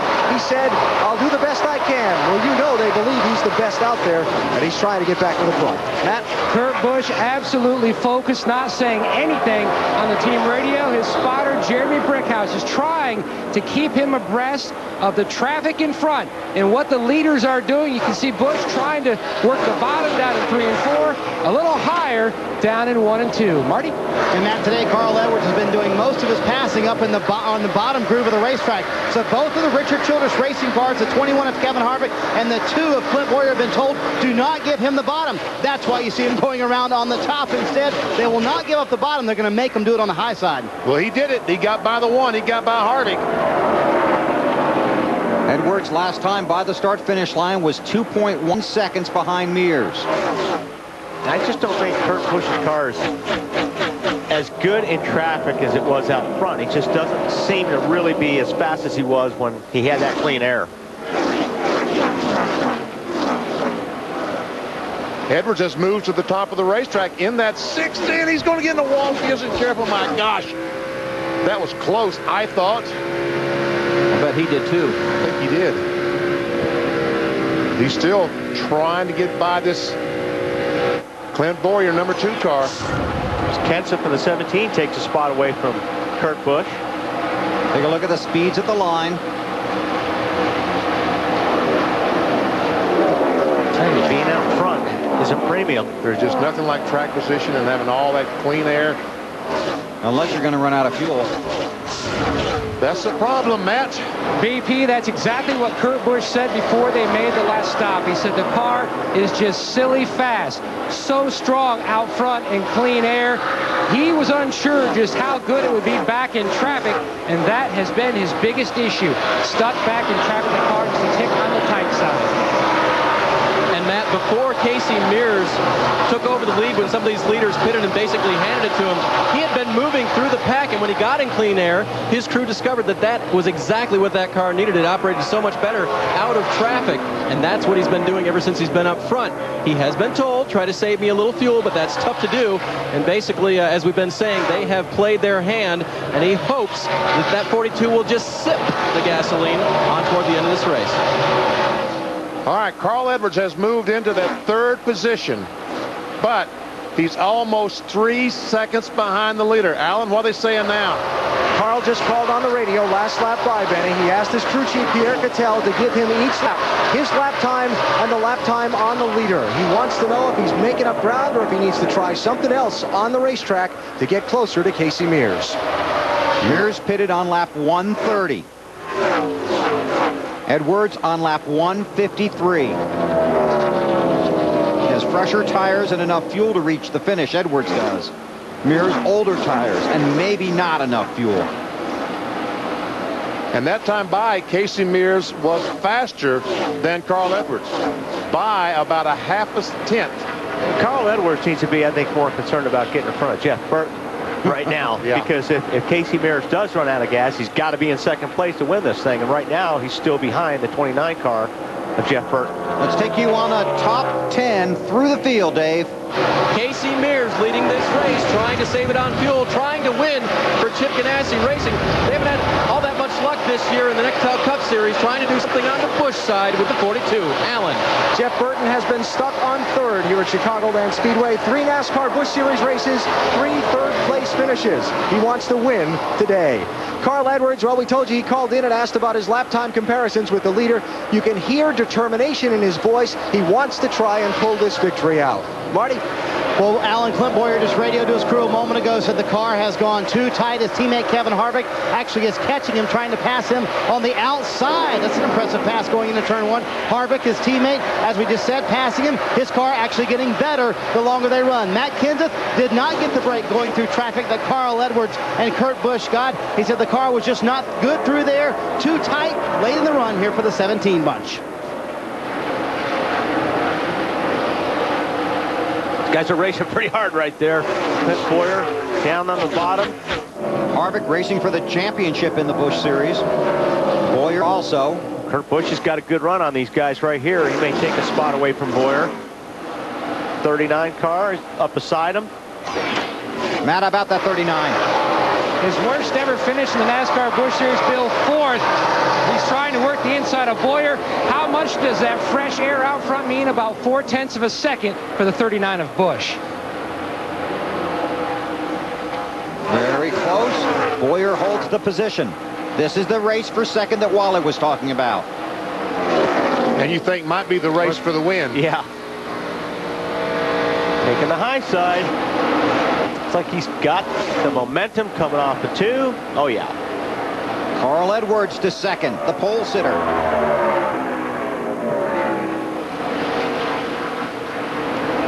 So he sets out in search of Casey Mears. And all of a sudden, the 60 car is becoming faster than the leader. He's 2 seconds behind the leader, Carl Edwards. Black flagging the 11 car for too slow on the racetrack. Sorry, Bill. He was quite a bit faster that lap, though. About a half second faster than the leader. Man, he is coming in that 60 car. Dave? And that's because, in the words of the leader, I have backed off a ton. He's trying to save fuel, but of course, the 60 gets closer and closer when he does that. Mears in the 42. Edwards started from the pole. His second pole of the season. He just stepped it up, didn't he? He stepped it up. Casey Mears picked up over a half second that lap over the last lap. Looked in the mirror. Yeah, he looked in the mirror and went, oh, forget saving fuel. Let's go down swinging. And I think that's what you got to do. You got to run the car as hard as you can, especially when you got somebody in second like Carl Edwards who's just flying. Are you listening? Speeds a line this time.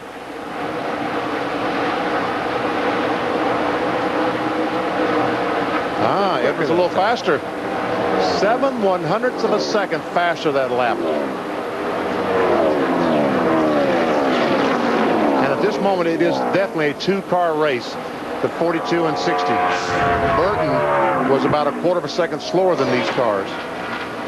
7/100ths of a second isn't going to get it done in 12 laps when you're 2 seconds behind.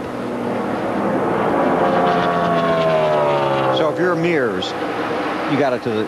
I'm going as hard as I can. If I run out of gas, I run out of gas. 31.93 on you. They're gambling, and you got to run hard, because if you back off, Carl Edwards is going to pass you.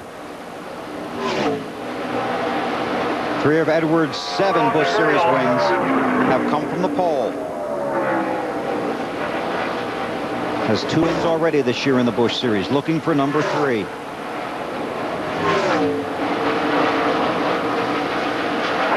Go get him, man. Don't you love it? That lap, Mears was quickest car. Clint Boyer looking back at Kurt Busch. Kurt Busch, that car is just tight when he's in traffic. Dave? Are they playing poker, or is this real? Benji Grubbs, the fuel man, did not have his Nomex mask or his helmet on. He just donned it. Will he have to fuel the 42? We'll have to see. Not sure who they're playing poker with. Yeah. Everybody else is pretty much set to go. Everyone else is doing all they can. Unless Brad's sure he can make it and just put out the word. And Casey Mears and Carl Edwards now are running almost identical lap times. And Edwards has a 2-second deficit to make up. Matt? Bill, moments ago, Kurt Busch came on the radio and apologized to his team for getting them on this type of pit strategy. He says the car, you would just not believe how tight it is. Remember, he was the one who made the call to try to stay out to at least lap 150. You see that tomorrow, too, you think? Cars back in traffic having that problem? Oh, absolutely. This place is so fast, and downforce is such a premium. And that's why you see Casey Mears up there. I mean, he's running these good laps. He's got all that air he's hogging to himself. Alan? Hey, Carl Edwards just came on his radio when he came by the pits and said, hey, tell Mears to let up a little bit. Let's make it fun. You think he's gonna? No. He might have to back off if he runs out of gas. There's Edwards looking for Mears. Mears looking for his first win. Jimmy Johnson got his first Busch Series win here. Justin Labonte got his 2 years ago. Johnny Sauter got his in 02. You can here 6 more times. He's getting his live traffic. I'll tell you what. 204 on the leader, 31.96 on you.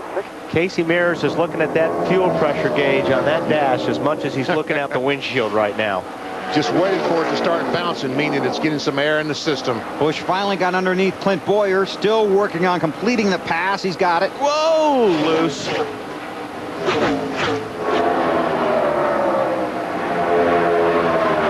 laps to go. Give yourself plenty of room in between all the walls.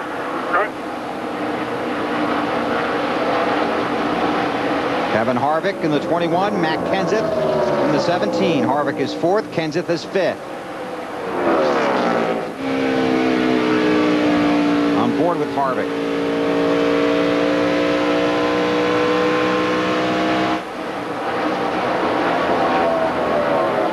Whoa, man, that was sideways off of there. Car number 4. Augie Vidovich out of California. Been 4 first-time winners this season in the Busch Series. Casey Mears would like to make it 5. A member of the Mears gang, was on the pole at Indianapolis a couple of years ago. Moves to Hendrick Motorsports in 2007. Has really worked to get his NASCAR career in order. Very highly thought of, very highly respected, has never truly delivered on the promise and the potential. And his grandfather is here. His father is here. His mom, everyone is here to help celebrate if he can pull this thing off. The nephew of four-time Indianapolis 500 winner Rick Mears, his dad Roger Mears. Hey, the lead is down to just over 1 second. He's lifted. Well, I think the traffic. I think he ran across the car. He had some trouble getting by. He's in pretty good traffic now. Coming up on the back of Danny O'Quinn. Boy, if that motor just sputters once, Carl Edwards is going to be all over him.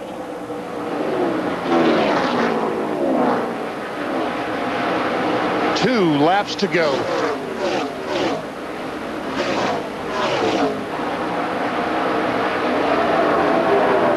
Man, you're just sweating it right now. When you're driving and you're just waiting for that thing to run out of fuel, you are sweating it. But he's got something to do. Brad Parrott, the crew chief, has nothing to do except worry. Traffic in front, Mears. Nice flag, Brad. Mears down on the apron. Final lap. Brad Parrott used to work with Carl Edwards as his crew chief, now crew chiefing the 42 car of Casey Mears. Edwards 9/10 of a second behind. Half a lap from the finish. Does Casey Mears have enough fuel to get to the checkered flag? Edwards watching from behind him. Mears off of 4. Got it. And Casey Mears wins at Chicagoland. Hello, guys. Hell of a job. Great call, Brad. Thank you, guys. Give me my first win.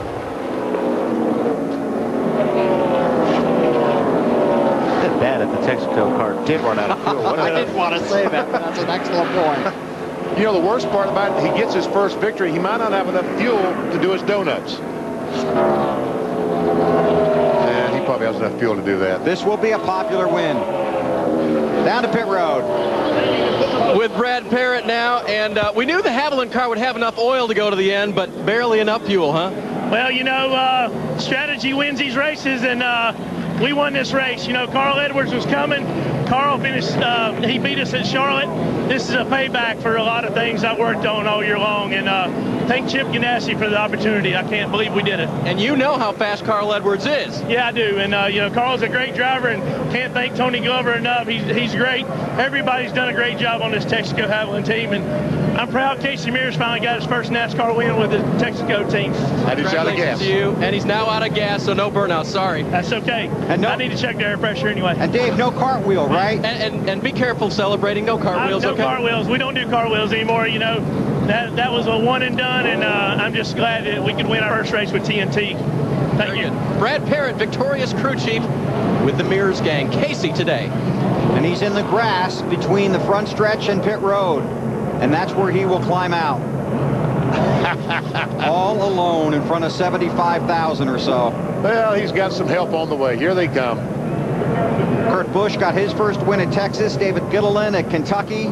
Denny Hamlin at Mexico. Paul Menard in Milwaukee. And now Casey Mears gets his first NASCAR Busch Series win, and it comes in Chicago. Just up the road a little bit from the track he loves so much, the Indianapolis Motor Speedway. You can hear the crowd, and so can he.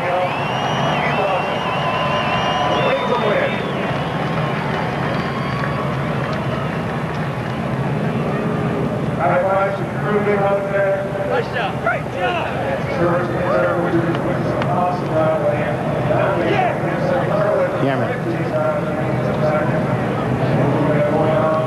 Well, Casey Mears came up through the off-road ranks. Good friend of Jimmy Johnson. Wanted to pull his helmet off. I'm sure his dad Roger's running around here somewhere trying to find out, where's my son? And his mom, Carol, part of the Mears gang, came to NASCAR, wanted to try it for a little while. Said, you know what, I'm going to go back to open wheel someday.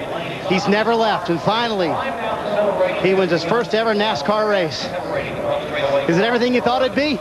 It's unreal. I mean, you know, I've been racing now for 4 years in the NASCAR series and 1 year in Busch, and to get a win, it's so special with the Texaco Haviland Dodge. I want to thank Chip, Felix, everybody that gave me the opportunity.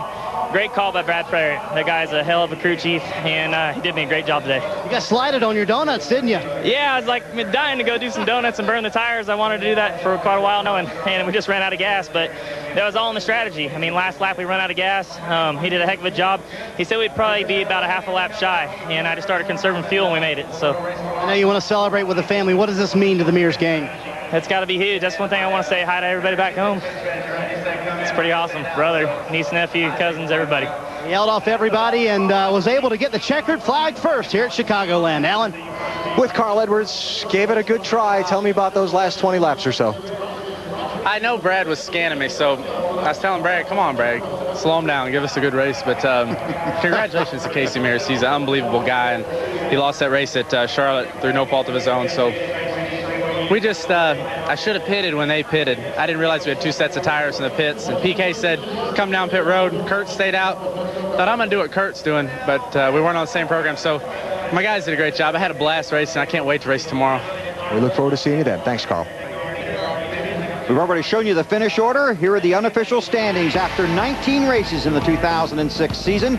Kevin Harvick, the runaway leader. Edwards, Boyer, Denny Hamlin, J.J. Yaley. Johnny Sauter picks up a spot. Kenny Wallace drops back to the 10th position. Tomorrow on TNT, it's NASCAR Nextel Cup Racing from Chicago. Jeff Burton leads into the green flag with Brian Vickers also on the front row. Casey Kane, Kevin Harvick, Jimmy Johnson, the top 5. Coverage begins at 3 Eastern time on TNT with the Bank of America countdown to green. Next on TNT on the East Coast, it's Laura Croft. And out west, don't miss Aliens. Casey Mears on a wild day at Chicago gets his first NASCAR Series wins. Goes to victory lane in the NASCAR Busch Series race here at Chicagoland. We'll see you tomorrow, 3 o'clock Eastern time for NASCAR Nextel Cup Series racing from Chicagoland.